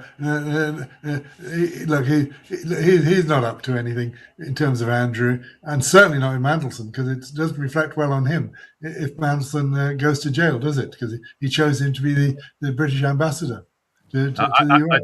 I think that's why we had Andrew arrested before Mandelson, whereas Mandelson has more obviously done things that could result in a conviction. Whereas Andrew's the case against Andrew is rather weaker. It's just to do with police inefficiency and police competition, frankly. I don't think it's in political direction. I just think the Met was slow, and they have been slow. Do you think that if you're looking at say a dinner out, that Andrew is the entree, and that Mandelson is the main course? Or I have to ask you, John, do you think it's going to be a progressive dinner, that there are several courses and the other courses haven't yet been disclosed? Correct. I mean, I don't think we're onto the main course yet, much less a dessert. These are really hors d'oeuvre. The stuff they've had their collars felt on. There's bigger things to come for both of them, actually, for both of them. Yep. Robin, what do you think? I thought John was going to say, when he was saying bigger things to come, I thought we were talking about, we might be going to talk about the various American figures who you might have thought were bigger things to come, because the evidence against them seems to be stronger, and particularly of paedophile offences. And obviously what Epstein was doing was basically a very elaborate sort of honey trap type operation, where he was trying to get important or rich people, men, to commit crimes that would deliver them permanently into his hands. He ran a sort of blackmail operation, really. I'll give you the girls, you give me the documents, you give me something. It's classic blackmail is what he was doing. And the fact they didn't realize it makes you wonder about their judgment, frankly, all of them. Mandelson, Prince Andrew, a whole lot. I mean, Andrew is not very bright, so you wouldn't expect him to work that one out.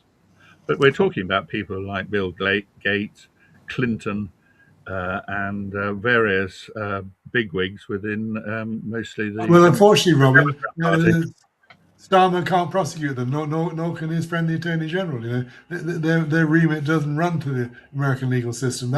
That's up to the Justice Department and other people. But we'll see whether American justice will prevail in their case. Well, I was talking about the whole Epstein. Yes. But what can Starmer can't prosecute Bill Gates. Starmer can't prosecute any of the other people involved, because Starmer's remit is the UK. So Starmer, leaving aside what happens in the UK and looking at the sort of bigger picture, I do think that we have got highly important and influential men. And rich men who have behaved in a way that shows that they are utterly morally corrupt. Feel their collars. Ask the FBI to feel their collars, as we have in this country. We've gone for the highest targets and felt their collars.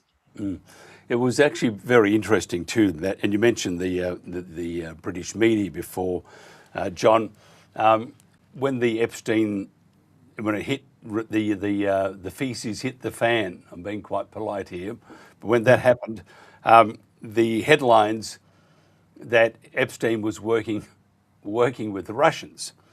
Yeah. The only Russian connection I can see is with Bill Gates and some of his Russian lady friends who left their calling card for him. Robin, do you think again, this just shows you how the English or the British media, is still sort of tied at the apron strings by, to protect, the British government at this stage. It's the Labor Party, and you can't just blame just the Starmer and his government. It goes to the Conservatives also. So instead of saying yes, Epstein was not working with the Russians, he was stealing information from the Brits via, as John mentioned, favours in return for whatever, and the same thing with the US. So it just shows you again that that your British tabloids went straight to the Russians, which fits in line with what Starmer wants and what the government wants at the moment. Mark, I'm sorry to interrupt you in full flow, but read the Daily Mail any day, and you tell me that they're going to defend Starmer, that they think Starmer is the devil incarnate. I'm just going the by. Daily Express.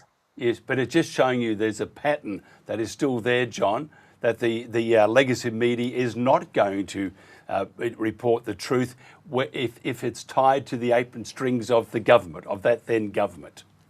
Because it was not the Russians. The only connection they had with the Russians was Bill Gates with the Russian call girls. And he got an standing ovation, some would say a very large clap. So that would be the case, wouldn't it, Robin? My understanding that it was that the main intelligence agency that Epstein was working with was Mossad, not that's it, exactly right. And so I think that it is a scandal that has widespread international implications, and it's not just a question of burying the bad news in Britain.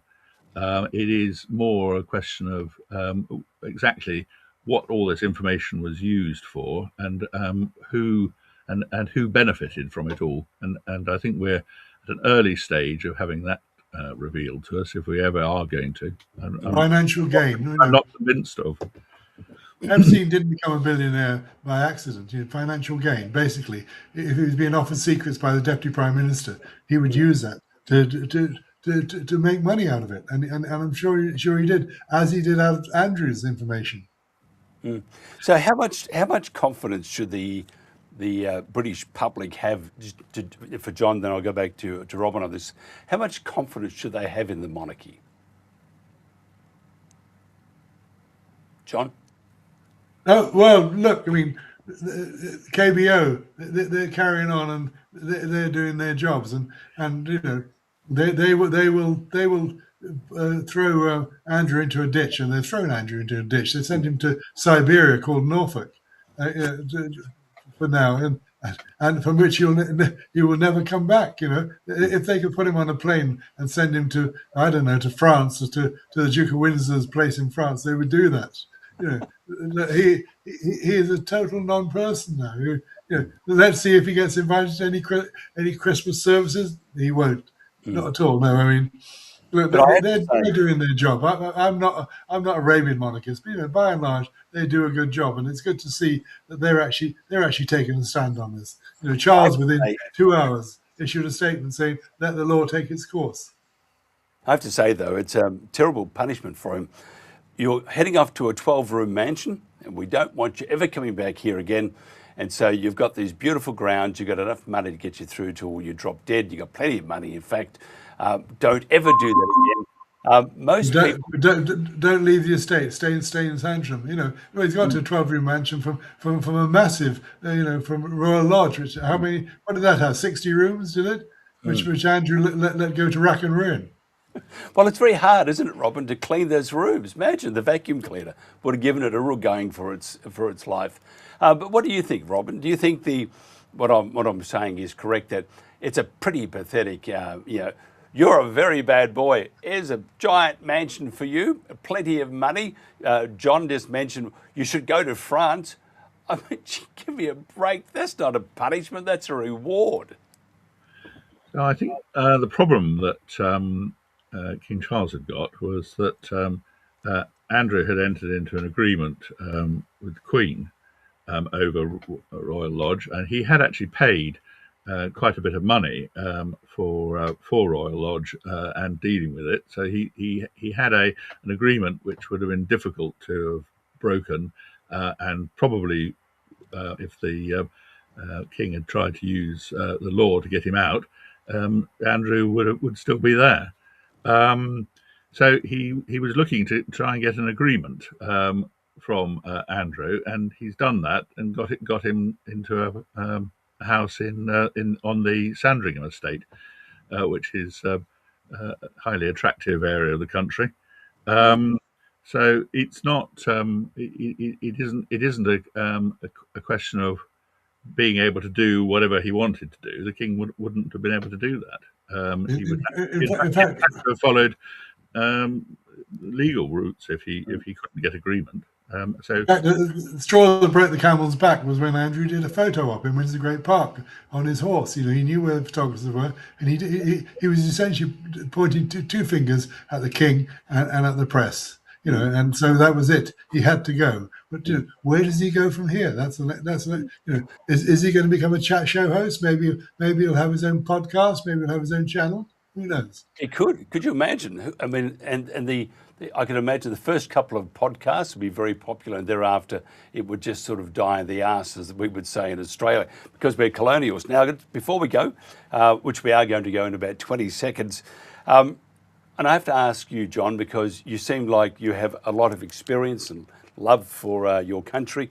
Do you miss the old days where they used to chop their heads off? Wouldn't that have been much easier and simpler? No, let's lose all this false respect. If you're a royal, if you're a government minister and you've broken the law, well, I'm tough, but that's why we have the police. And by the way, it's very sad. I don't know if you saw the pictures of Manson yesterday, but he was arrested and put into a very, very small car. So he obviously isn't important. They just took him away. Yeah, I miss those days. I mean, I wasn't alive then, but I used to read about it, and Robin's got a couple of muskets behind him, so he knows a lot about it. Robin, question is, do you miss those days? Do you think they should bring back the beheading, which I would be in favour of? And if somebody wants to have a chat to you about that, how do they do that? So the thing is that the criminal justice system in England has been dumbed down to such an extent and we've had 30 or 40 years of legal changes designed to make it easier to get convictions. So it would be a highly unreliable system if you were having a capital possibility of being executed at the end of it. You would not want the British or the justice system in this country to be judging you. You'd be very likely to be convicted even if you're innocent. Yeah, quick call or too late. Anyway, I mean, some terrible one-liners there. Now, Robin, if somebody wants to find out more about you, and they should do that with respect, because you have those magnificent muskets behind you and a bottle of whiskey hidden somewhere, how do they do that? Yes, so I'm on Twitter at Robin Tilbrook, and the Workers of England Union is workersofengland.co.uk. And John, I'm on Twitter as well, and various other things. And you can also, but you can buy my books on Amazon.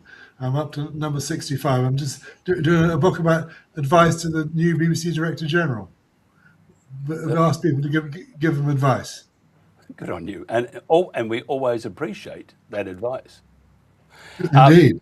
Robin Tilbrook, thank you so much. John Mayer, thank you so much.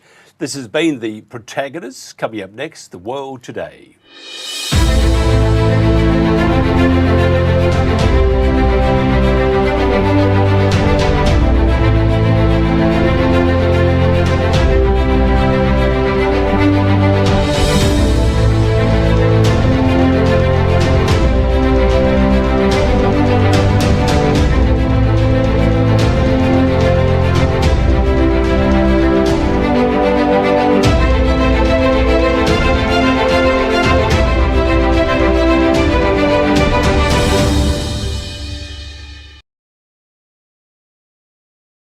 With your help, we can continue to fight for freedom, reach new audiences, and bring important information to the public free of charge. This is not possible without your generosity. Join our quest for the truth and our freedom and donate today, telling it as it is. This is today's News Talk, The World Today. For The World Today, this is James O'Neill. Peter Mandelson was arrested Monday at his Regent's Park home in London on suspicion of misconduct in public office, the Metropolitan Police confirmed. Officers executed search warrants at properties in Camden and Wiltshire before taking him to a London police station for questioning. The investigation follows allegations that, while serving as business secretary, Mandelson shared market-sensitive information with Jeffrey Epstein. He has denied wrongdoing and said he regrets the friendship. The arrest comes amid political fallout, including his resignation from the House of Lords and the collapse of his lobbying firm following Epstein-related revelations. Reform UK's Shadow Home Secretary Zaya Yousaf announced plans to reduce immigration to net negative levels and ban arrivals from countries that refuse to accept deported nationals, including Afghanistan and Pakistan. We're unwilling to accept that Britain's borders should be open and undefended, unwilling to accept that Britain must surrender its sovereignty to foreign courts. And yes, this is a national emergency. That's why upon winning the next election, a reform government will launch an emergency programme to track down, detain and deport all illegal migrants in the United Kingdom. Former Prince Andrew allegedly billed British taxpayers for massages during overseas trade missions, according to BBC reports, citing unnamed civil servants. Andrew, who served as an unpaid trade envoy from 2001 to 2011, was previously criticized for lavish travel expenses and nicknamed Air Miles Andy. Insiders claim massage expenses submitted during a Middle East trip were approved despite objections, though there is no indication of criminality. The allegations surfaced amid a police investigation and claims Andrew shared confidential information with Jeffrey Epstein. Andrew denies wrongdoing and was briefly arrested last week pending further inquiries. Greenland's Prime Minister Jens Frederik Nielsen rejected President Trump's offer to send a hospital ship to the Danish self-governing territory. Trump said Saturday he would dispatch a great hospital boat to care for many people who are sick and not being taken care of. Nielsen responded Sunday on Facebook, saying it will be a no thank you from here, saying Greenland already has a public health care system with free treatment, and urging the U.S. to talk to us rather than make random outbursts on social media. He said dialogue requires respect for Greenland's domestic decisions. Denmark's defense minister also said unsolicited aid wasn't needed. Australia is set to get its first Trump Tower, the 91-story, $1.5 billion development in surfers' paradise on the Gold Coast that would become the country's tallest building, surpassing Melbourne's Australia 108. The Trump International Hotel and Tower at Gold Coast will include 272 residences, a private beach club, retail, and dining. Developer Altus Property Group signed the deal at Mar-a-Lago on February 14th and says construction will begin this year, employing at least 500 workers. The site already has approval for an 89-story tower, though a new development application will be required. Britain's Film Academy and the BBC apologized after a man with Tourette's syndrome shouted a racial slur during the BAFTA Awards ceremony in London. The outburst occurred as actors Michael B. Jordan and Delroy Lindo presented an award. Host Alan Cumming explained that the language resulted from involuntary verbal tics associated with Tourette's syndrome and apologized for any offense. Reform UK's New Economy spokesperson Robert Jenrick has told Sky News that his party would support removing Andrew Mountbatten Windsor from the line of succession.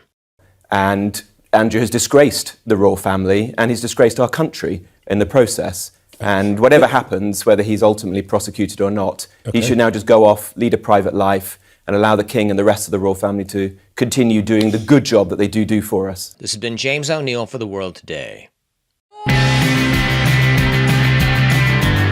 It's early evening in Lochgelly, and as many as 100 young people gathered in the park. Some of the local residents see the young people as a problem, and while many people simply avoid the park on Friday evening, the Salvation Army has been taking a different approach. Some young people are out on the street because they don't feel safe at home, or they may have parents that are working all the time and they're home alone a lot. Hello, how are you?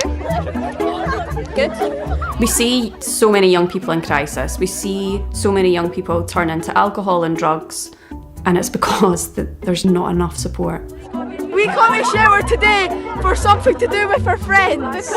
They like to have a laugh, they like to joke around. Are you okay? Be careful. And the conversations that we have surrounding school and family, alcohol, drug use, can then go on to, okay, so how can we support you? Throughout the UK and Ireland, the Salvation Army has been recruiting and training detached youth workers. But youth workers and the resources they need are scarce. Local authority funding has been drastically cut in recent decades, and spending on young people's services is only a quarter of what it was at its peak. All this shows the importance of the Salvation Army's work. She won't tell anyone because she'll forget in like 2 seconds. Our aims are to build relationships, to get to know young people, to be a constant in their lives, to be a safe adult, because not all young people have a safe adult. It's not what we're here for, it's actually... So if we can be that constant in their lives, during the ups, during the downs of their lives, that's a major thing. Everyone has a reason. It could be good grub, your liquid gold, or more golden years. For someone you know, for parents you don't. Or because 1 in 3 of us will need blood in our lifetime. For every reason to become a donor, there's an even bigger reason. Life.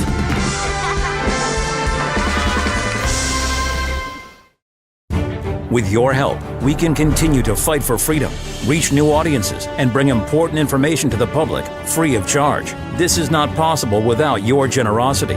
Join our quest for the truth and our freedom and donate today, telling it as it is. This is today's News Talk, The World Today. And welcome back to The World Today. Lovely to have your company. It's 10 after 8 in the morning in the UK, 10 after 6 in the early evening in Queensland, and it's 100 years behind the times, and it's 10 after 7 in New South Wales and Victoria, and I should stop that because I live in Queensland. Magnificent part of the world. If you've got a chance, come and visit us. I won't buy you a beer, but you should go and buy yourself a beer. Plenty of microbreweries around on the Gold Coast, right up to Port Douglas and Cooktown, a great part of the world. Now, Dr. Shane Fudge enjoyed a 20-year career in academia in a variety of teaching, research and educational roles. From working as a bricklayer, Shane entered academia at the age of 34, becoming a Bachelor of Science or obtaining a Bachelor of Science in Sociology in 2001. Then completing a PhD in social policy in 2006. Now, he left academia in 2017 and now writes for the alternative media in the UK. He is published in the Light Truth newspaper, The Conservative Woman and The White Rose. We're going to talk today about something interesting, including the stupefaction of people's critical faculties, and whether this makes us more easy to manipulate. Talking about like things on social media, on Facebook, for example, how it sort of can get you in. We're also going to talk about our ever-deepening relationship to technology and whether this gives rise to addictive behaviour. Our guest is Shane. Shane, thank you very much for joining us. Can you just tell me, I would love to know about, because we have in Australia, we have the e-safety commissioner went crazy and they got all these new laws in from the federal government which says you need verification to ensure that if you're 16 or under, you can't be part of the social media sect because we're going to protect you from all the evils out there. And it's very hard because we encourage the kids of today to embrace technology. Whether it's your remote at home, whether it's your mobile or cell phone, your laptop, whatever. We pushed them, and look at classrooms. We push them towards using these devices in the classroom from a very early age. tell us about how dangerous this can be, not even just for your safety, but your addictive behaviour and how it affects people. Well, I mean, one of the first things is, in the UK, we got the online safety bill being introduced.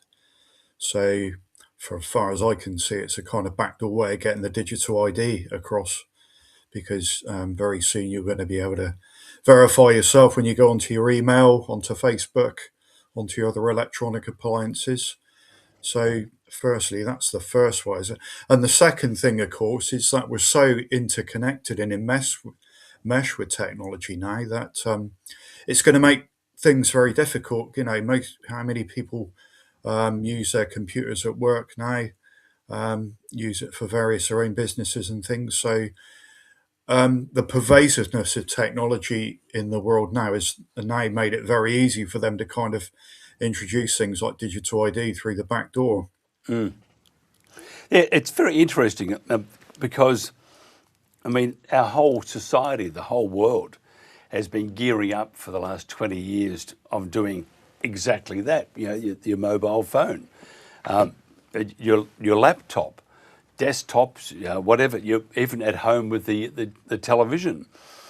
To then turn around and say to those that we've been telling them to embrace this technology, because you might be subjective to all sorts of uglies on the online. I don't understand the hypocrisy here, because on one hand, and we knew about these things, we knew about, for the kids, we knew about porn and stuff years ago, and they didn't do anything, and now they have this desire to protect, which is not a desire to protect. It's more of a desire to gather information about those having to verify their age. Once you log in, the government has that information, and they can work out through all sorts of things what you're going to do almost before you do it. To me, Shane, that would be the most dangerous thing of this. Well, I think we've been trying to kind of chuck the red herring here in the UK, because we had a discussion about digital ID cards and everyone was in uproar. And then the political parties have been apparently arguing amongst themselves as to the validity of digital ID cards. But I suspect they're sneaking this in through the back door, and it will happen, and then they'll say, well, if you don't agree to this, then you're not, you've been offered the choice, but we don't have a choice in some ways. So it'll be like it's kind of snuck in through the back door. And of course, the problem is you've got a lot of different things going on, really. You've got people who are relying on their kind of online presence in their jobs and things like that. But you've also got people, say, that are addicted in some ways to, because being online, it's been shown that there's a lot of similarities with kind of narcotic drug use. It lights up similar parts of the brain. So are people just going to, the pull of technology, is it going to be such that people are just going to go along with this without questioning things, because the pull of continuing to use technology will be greater than submitting your data online? I paid to do a course the other day. This is just before Christmas, and it was on a therapy course that I'm actually doing at the moment, training in, and I was told that I had to register my age to use it. Now I'm 61, so but I had to register, and it just kind of showed me that this is the way it's going to happen. It's not going to be a physical card, although that may come in the future. I think it's going to be more, they're going to do this step by step, in a way that people don't even notice. And are people just going to give away their rights as they did in COVID? It's the same kind of thing. You think the online safety bill, say safety is the kind of commonality that's everyone's being drawn into, the same as climate change. So will you give your rights away on the chance that, we're suffering a climate crisis? So it's the same kind of thing. They use this kind of justification to draw in the collective and over the individual rights. And then it's a slippery slope from there, of course. Tell me about the addictive bit. I mean, by the way, I agree with you. I think in Australia, the government says the information we collect, we're not going to keep it. We're going to get rid of it just like that. Oh, by the way, that's handled by a third party, and we just recently you saw what happened. I think it's identity something anyway. They had a breach, and a billion names and everything else associated with that name was through an open door. They let down those billion people by not doing their job properly. So all this information is out there now about these people, and the same thing with our government. Oh no, we'll get rid of it. It's gone.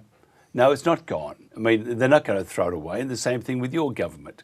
They're not going to throw it away. Same thing with Europe. Throughout Europe, they're going to embrace it. Don't get rid of that. We've got information on Shane Fudge, and that's what they use it. But they're going to use it. But they can build a profile. But anyway, back to the addictive bit. It's not just your mobile phone or your laptop. It's also the platforms that are associated with those too. How does this grab hold of someone? I mean, what about the studies? What do they show? Well, there's a guy, I'm not sure if you're aware, a guy called Michael Knowles, who wrote a book called The Indoctrinated Brain, which is a very, very interesting book, and I'd encourage anyone to have a look at it. But a few people, he's one of them, Matthias Desmet, Psychology of Totalitarianism is another, that said that when COVID came around, it was the perfect storm because when we were so enmeshed in technology, two, our lifestyles were much more individualized, much more atomized society, not so much community or even face-to-face interaction. And also, we're hooked on the media. So, as I said, social media use has become more pervasive. There's another kind of theory around Generation Z, say people born from around the 2000s. Some people argue that their brains are actually cognitively wired in a very different way because they're more exposed to using technology from a young age. I know that, the kids in my brother's family, they use kind of electronic devices, they were using them from 4 or 5 years old. There's kids staying up all night gaming and things like that, and it actually has been shown to rewire your brain. And also things like instant gratification. So it's going on Facebook, for instance, people become hooked on likes. They become hooked on kind of social approval from others. And it's a very different way from interacting as we would kind of in everyday life. And it's actually been shown by a few studies that it actually changes the way we behave in actual life with people. So we become more hooked on kind of social rewards, being liked and things like that. There's a high element of narcissism in this. So it's kind of bred a more narcissistic society where we kind of become more hooked on social approval, the way we look.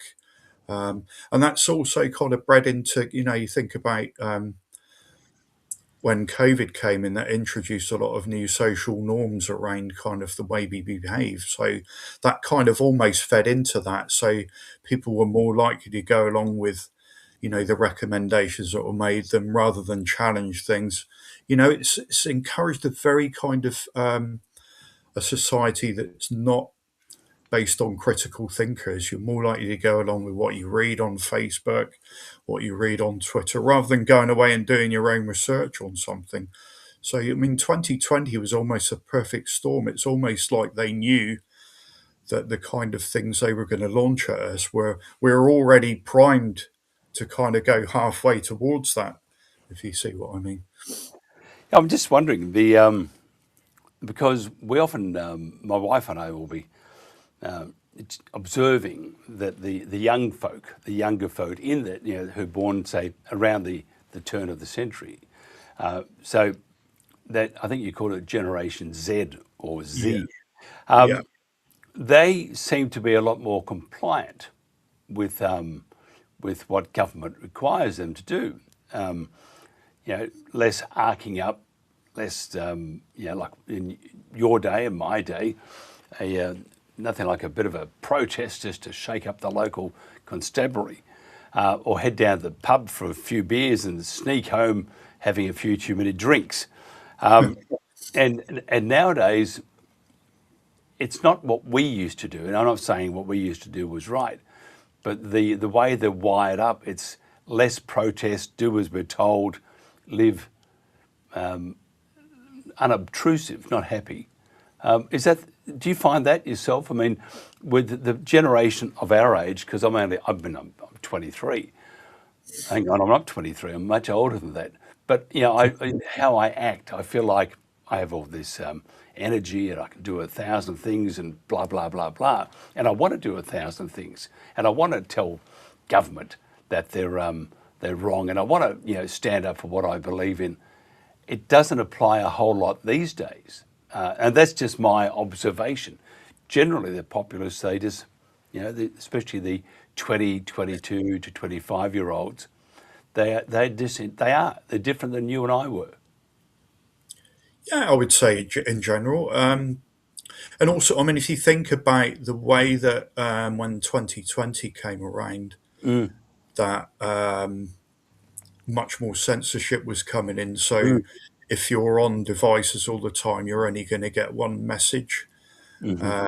You're also going to get, because there was a huge consensus around COVID in 2020, not so much now, but, you were likely to be sanctioned by your peers online. And, everyone sees that information, don't they? So if someone calls you a conspiracy theorist online, all your group of people on there are also going to see that. So surely, I mean, I had the same experience myself. I was ostracized by some of the academic community at the end of 2020, and they all kind of join in like a pack and having a go at me for my views on all this. So that,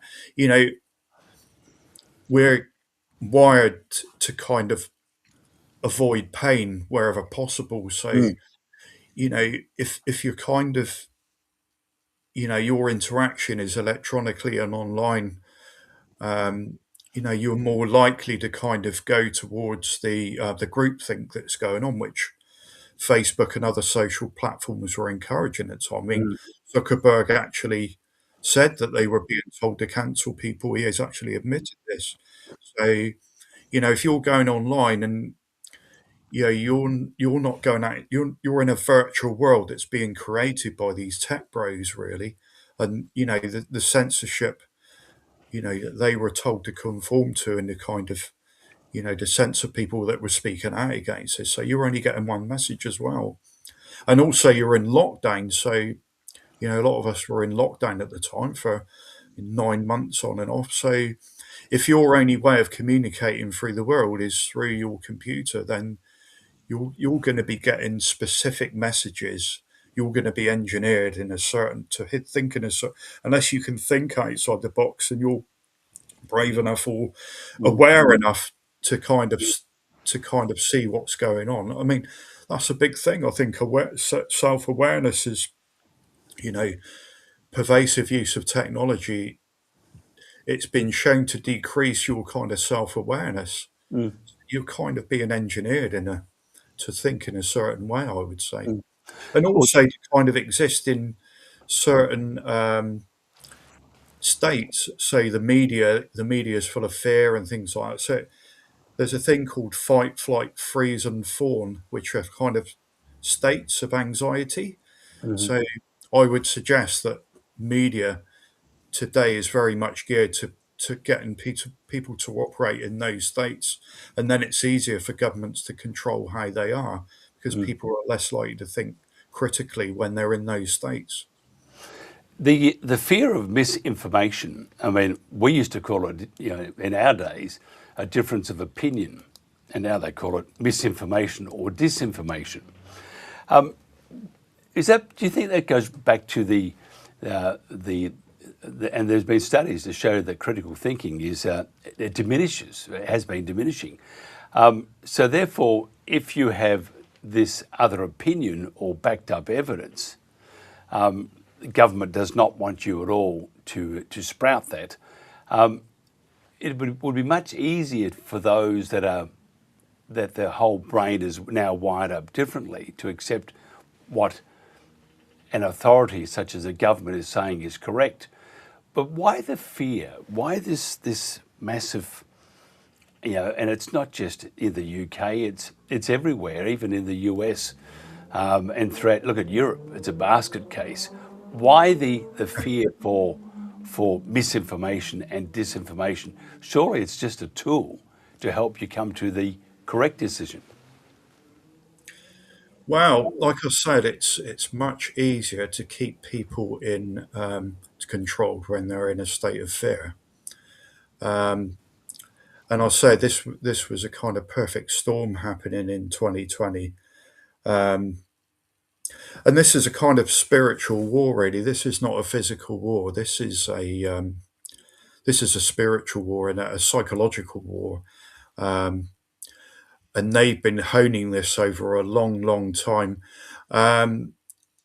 We have a place. We've had different departments growing up in the UK. The Behavioural Insights team became part of the government in 2010, and that was to gather. When I worked at in the University of Surrey, it was on a project called Resolve, and we were looking at the psychology and the sociology around people behave the way they do. And I didn't realise at the time, but they're actually using this data to kind of build profiles of people and how to best influence them. The project at Surrey was about social engineering and how do we best get people to buy into the climate agenda? How can they change their behaviour? And this has obviously taken on been accelerated on steroids in the last few years, especially from 2020. And it's to drive us towards the 15-minute cities. I mean, people's rights are being taken away without them even knowing it. Property rights, land rights, production rights are all kind of disappearing. But what you don't really see behind that, land is an inanimate object, production is an inanimate object, but it's the people they want to control. That's, people's behaviour. That's been their ultimate aim towards kind of the 15-minute cities where it will be actually too late to reverse the process. Because even the people that are dissenting against this will be locked into a system that they won't be able to escape from. So it's been kind of drawing us towards this point where we can't get out of it. And it's been a long process over the last 30 years or maybe more. What do you think, final question, because we have run out of time, and you do this to me. I could talk to you all day. But, so fantastic, I appreciate it. Thank you. Where do you see technology and humankind being in the next couple of years? Do you think we'll be the servant of technology, or we are now to many extremes? But where do you see us? Do you think that we will start to live more in harmony, or that technology, which is again, the algorithms and stuff are plonked in place by humans at this stage, so they're still controlling what we need to see and hear according to their views. But where do you see us? Do you think we will? Because I see the Chinese have their robots. They can do dances and everything, but they also can fight. So technology is replacing humankind in that example. And look at factories and stuff, automation, getting cleverer and cleverer. Do you see technology being a threat to mankind, or do you think technology and mankind live together? Absolutely. I mean, one of the things because I started doing my own research in March 2020 because I didn't believe the government. But I wanted to do my own research, and I was looking at some stuff around the jobs disappearance, Silicon Valley, AI, And one of the things that really struck me was the fact that jobs are disappearing due to AI and IT, and it's like, well, I can kind of see where they're going with this, because if jobs are disappearing at the rate they are, which they definitely are in the UK, why would governments want to pay for welfare when they can just basically apply vaccinations and disappear the population? One of the really worrying things, I think, getting back to the point you were making, is the guy Michael Nels I was telling you about just now. He argues that vaccinations are impairing cognition. So this kind of transhumanist agenda. So in many ways, some people are actually becoming part of the machinery through the vaccination process, the nanotechnology that's being used. So how far this is going to go, it makes it very, very difficult for us to launch a kind of challenge, because some people are already very much immersed into this process through the nanotechnology introduced by the vaccines. So people are waking up, as I said in the last week, that the more red flag events they pull on people, the more people are waking up and becoming aware. But I don't know what happens with the vaccinated generation. That really worries me a lot, because I think they actually are becoming a different species almost from the research I've been writing. That's another discussion, and we haven't got 6 hours of time to do that. Shane, always appreciate it. Dr. Shane Fudge. Somebody wants to find out about you. How do they do that?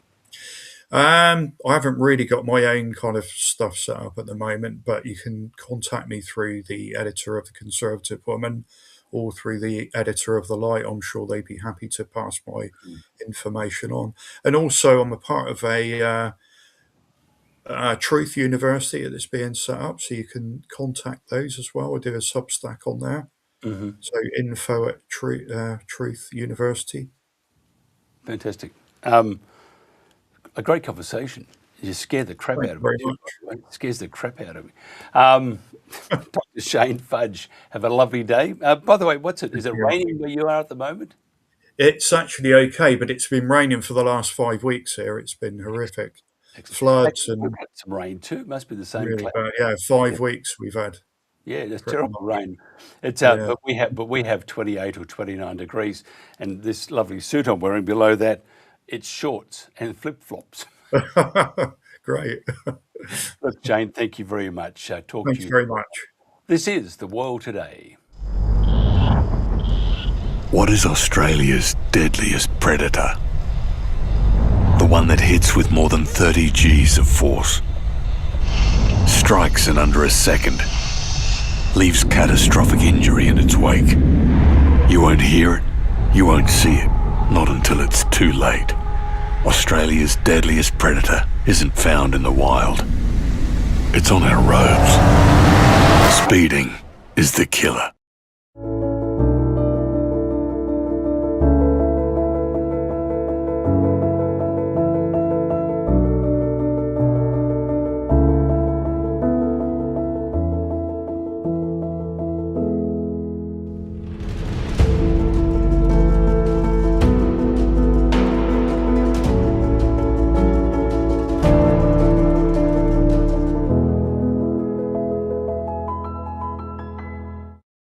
The earlier cancer is found, the better our chances of treating it. Lung cancer screening is available for people with a smoking history.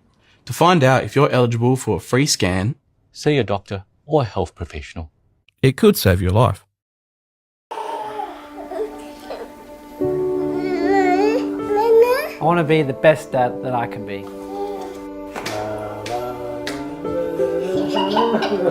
I will be her biggest fan. I want to be his superhero. I love being connected to my kids.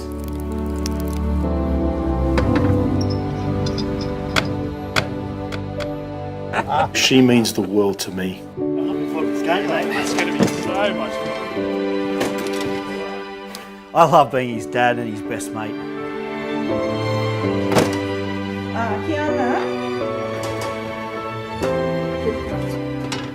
She is very special to me.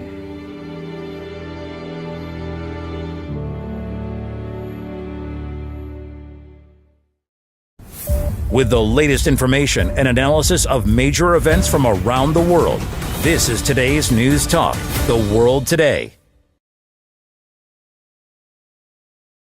And welcome back to The World Today. Nice to have your company on the home leg of this gig today. And it's, by the way, it is very nice in Queensland. So I'm sort of plugging Queensland because I know our audience is in the UK, London, enjoying. Actually, I think you're getting to 17 tomorrow. Pretty good in London. I don't know about the rest of the UK. Probably going to pour down, be very cold. That's why you have such delightful scotch. In fact, I was going to put the Lapthrog distillery behind my background today, and I thought, no, I'll get slapped down or something will go wrong. But a magnificent part of the world there. We're talking about Andrew Mountbatten Windsor, the possible removal from line of succession. Dr. Frank Millard is a historian, journo, and geopolitical analyst. He is Bruges Group's senior fellow and co-founder of Context Cast News. We're going to explore further, because we've been talking about this for the last few days. Going to explore some of the themes already raised about the removal of Andrew from the line of succession. First of all, Frank, thanks for joining us. You probably need to turn the microphone thing on. It just says, turn me on. There's a little button there somewhere, so just got to push that, and then we'll be able to hear your dulcet tones. So we're going to talk about Andrew Mountbatten Windsor. I know we still haven't got that yet. So what we might do is just go to a quick commercial break. We'll keep chatting away and see how we go. Because Andrew himself is facing all sorts of hurdles. Whether he'll be charged with sex crimes, who knows? Whether he's going to be put out for public display, who knows? But it's a conversation we can we can develop further after I go to this quick commercial break, and we'll come back with Dr. Frank Millard. Makers are facing more travel.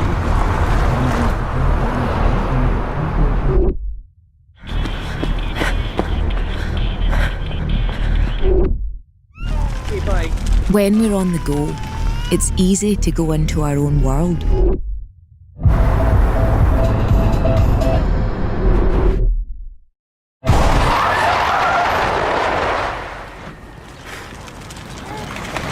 Keep your mind on the road. Our beautiful world is changing, withering, dying by the hands of those who don't value nature, even though we all depend on it for life itself. But there is hope. Together with caring friends, the Nature Conservancy can restore our lands, heal our waters, and save our wildlife with big solutions only nature can provide. But every day we lose more of the places we love, and we urgently need to save endangered lands, waters, and wild species. The actions we take today will determine the tomorrow we leave to our children and grandchildren. The water they drink, the air they breathe, the beauty they experience. To learn more about how you can help protect and conserve our beautiful world, visit nature.org today. Asthma is a growing problem, especially among children. Asthma affects the quality of life for millions like me every single day. My name is Chris Draft, and I have asthma. And I've spent more than a decade in the NFL tackling asthma on and off the field. Join me in the EPA in helping people control their asthma. Asthma is a lung condition that can be controlled through medication and by avoiding things that can make it worse. 3 steps are the solution to controlling asthma. Step 1, talk to a doctor. Step 2, make a plan. And step 3, get rid of things that can make it worse. Asthma can be tackled. For more information on asthma, log on to epa.gov/asthma.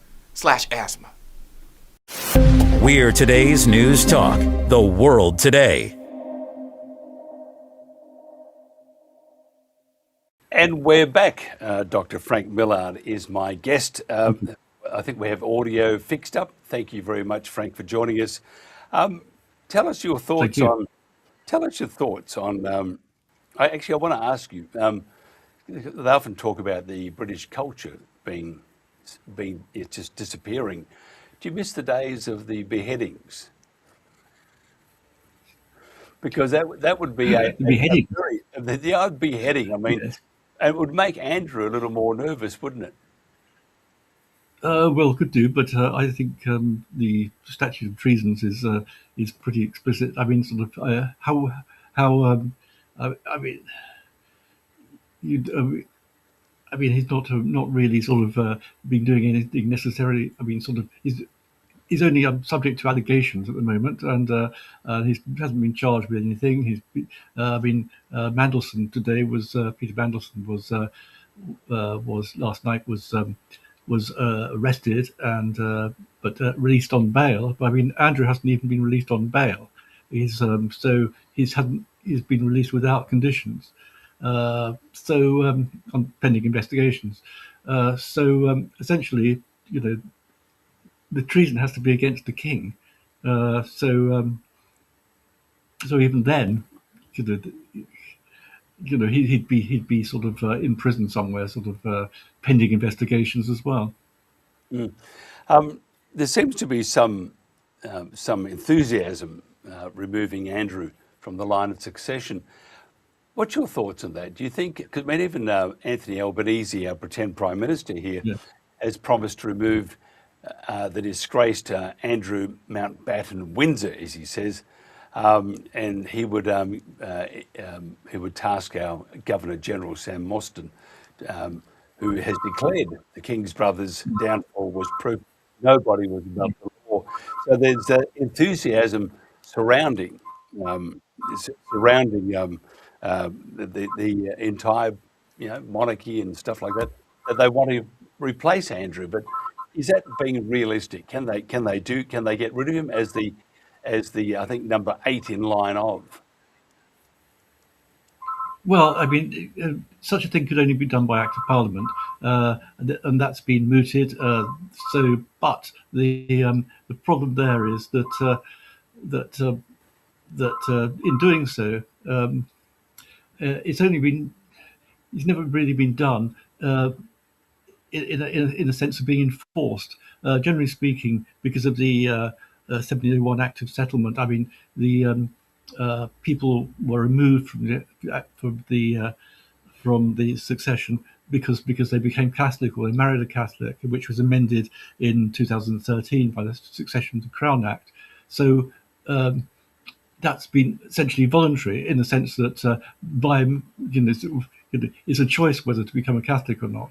But even in the case of Edward VIII, when he removed himself from the line of succession by abdicating, that again was a voluntary sort of matter, whereas this would be enforced, and that sets a precedent. So any sort of debate in Parliament might have amendments added, which would be even more problematic. So it's a difficult one, and a can of worms essentially. Mm. On the Protagonists, which is the program before this, in the last hour, between 7 and 8 UK time, Robin Tilbrook, who's a solicitor, said if they were to go down that path, it could take years and years to get to the end. Will it take that long? Is it worth it? Well, I mean, I can't actually see anything like that sort of happening unless, I mean, he's only been subject to allegations, as I say, that he hasn't been charged, he hasn't been convicted with anything. I mean, had a person been convicted, then there may be a process, but he hasn't been convicted, and so we're all at sea, really. I mean, if were a person to be convicted, and that sort of who's in the line of succession, and an Act of Parliament we went down that road, then it could take a considerable amount of time. Yes. Mm. What about the commencement of the process? Is that done initially by the king or by the prime minister? I think it's. I would say that I would say would have to be agreement between the two of them. But I mean, in the case of Edward VIII, then it was supposedly sort of very much driven by Stanley Baldwin, the prime minister of the time. So I think the prime minister would be the prime mover of this. Now, some would say that this is a magnificent distraction for Starmer at the moment. Would you agree? Would you agree? And do you think he's sort of every night he goes to bed and he says, "Dear God, please let this go on and on and on"? I would say that it looks in that way, doesn't it? I mean, sort of it looks in the sense that it takes the heat off of Mandelson for a while, which in turn takes the heat off of Starmer. So and his judgment, Starmer's judgment regarding sort of his appointments and that sort of thing, and having appointed Mandelson to the to be ambassador to the United States was I mean, it's got to be a distraction, hasn't it? I mean, he must be jumping up and down with joy, but that it was Andrew first before the arrest of Mandelson yesterday. Can you tell us your thoughts on the significance of Andrew's arrest last week and the talk of removing Andrew from the lines of succession? And by the way, I mean, what is he, number 8? He's not, unless a comet lands on Buckingham Palace or something, he's never going to even get to that. But what's your thoughts on this happening now? You think there are moves afoot behind the scenes that are pushing this as far as they can? I would say that, I mean, when one looks at the statements by Buckingham Palace and the King, the earliest statements said that the palace would be completely in sort of follow work with the police, and the subsequent statement by the King was that that Andrew was sorry, I'm losing my thread. Sorry. Can you repeat the question, please? No, I'm just thinking. What's your thoughts on the talk of removing him from the lines of succession have been gathering some sort of steam, and then the arrest last week. What's your thoughts of those? The question was, do you think there are moves afoot behind the scenes that are encouraging the process to remove Andrew entirely, but for it to go on for as long as possible?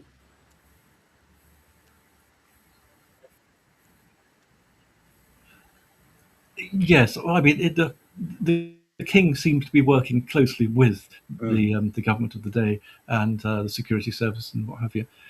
So there is.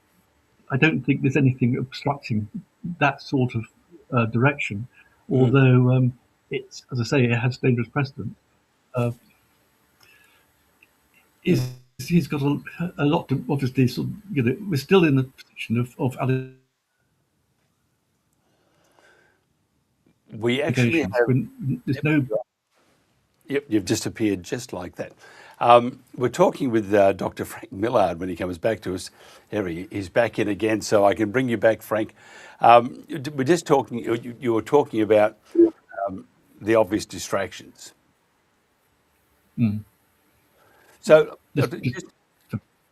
So we have a very bad internet, but what I'm going to do, I want to get through this. There's some important questions. The royal family it seems to be disassociating itself from Andrew in all areas. Would that be the case? It would appear so, yes. yeah, I mean, I can't disagree with that at all. There's a strong, particularly from William, a strong pushing him away, because I mean, it appears to be sort of an embarrassment to the entire monarchy. I mean, I don't think it's a threat to the monarchy at all, because the monarchy is not even just one person. It is, and it's not just an institution. I mean, it's the cohesion and stability of more than one nation, in the sense that it's a focus of common unity, and as are other factors such as faith and the family, and put those three things together, and you have a far stronger sense of nationhood than you would otherwise. What's the okay? The feeling of the Brits at the moment is no one's very happy. What do you think the British public want? And compare this, say, to other scandals that have been part of the monarchy, whether 40, 50, 100 years ago. Is it the same sort of shock and awe that the British public are experiencing right now, or is this something through history that has happened, a number of times, and that eventually it just rolls over and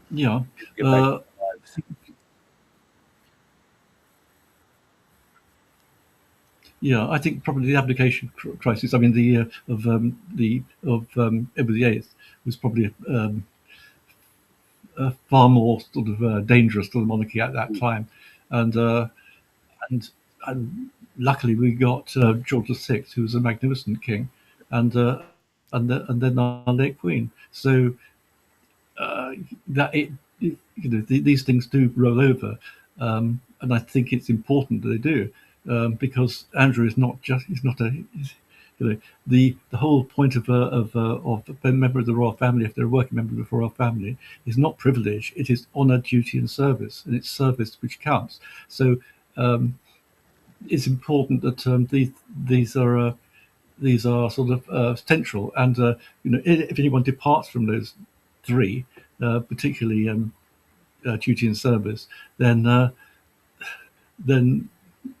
they've lost the right, shall we say, of that privilege, and but as I say, it's he's strenuously denied all this, so we can't make any judgments at this point.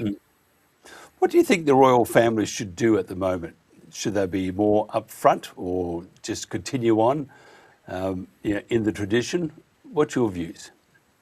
I think that Charles and William are the monarchy.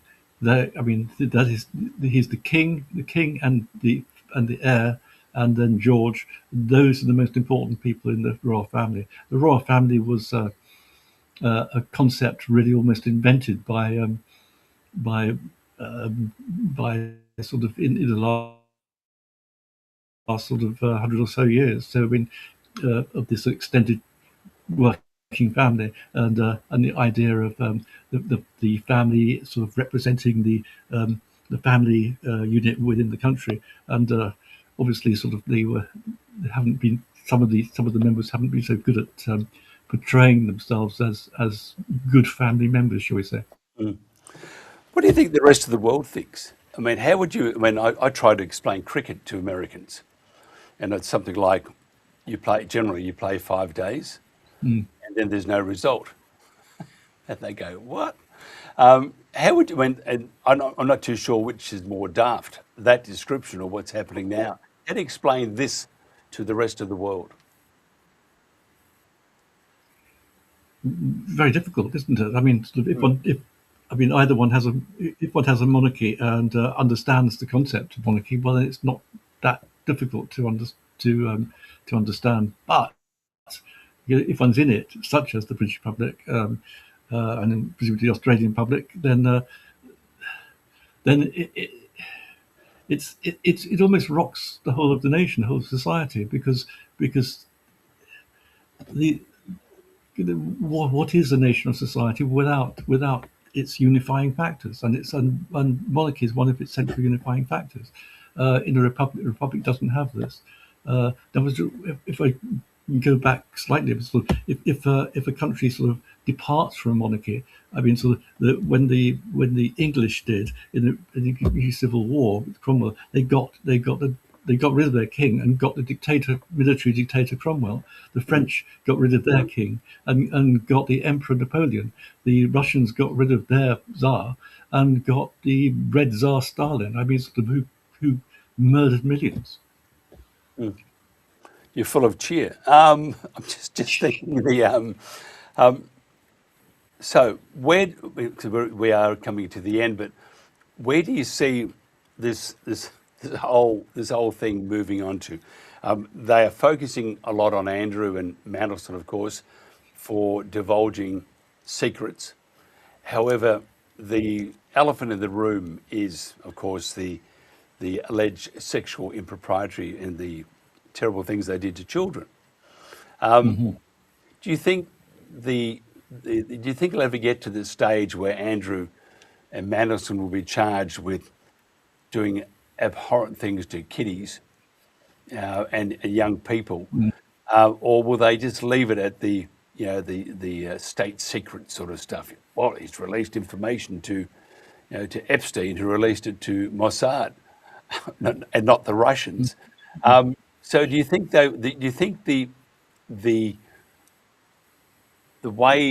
government will let it get to the sexual things? Do you think the public want to know, want the sexual things to come out, or do you think them and the media and the government are very happy with this, just moving Andrew down the line of being releasing information? And we've just lost you again, which is just a real pity. So I'll just go over to a full frame, and we'll wait for Frank to come back again. Frank, we're just connecting you again. Cam is doing a great job. You heard the question. We just lost you. Yes, we can hear you and see you. So what do you think to that question? Well, yes, I think the all that, I mean, obviously will come out at some point. If I mean, as I say, both parties have strenuously denied the allegations anyway, so we can't make any judgments. But the whole thing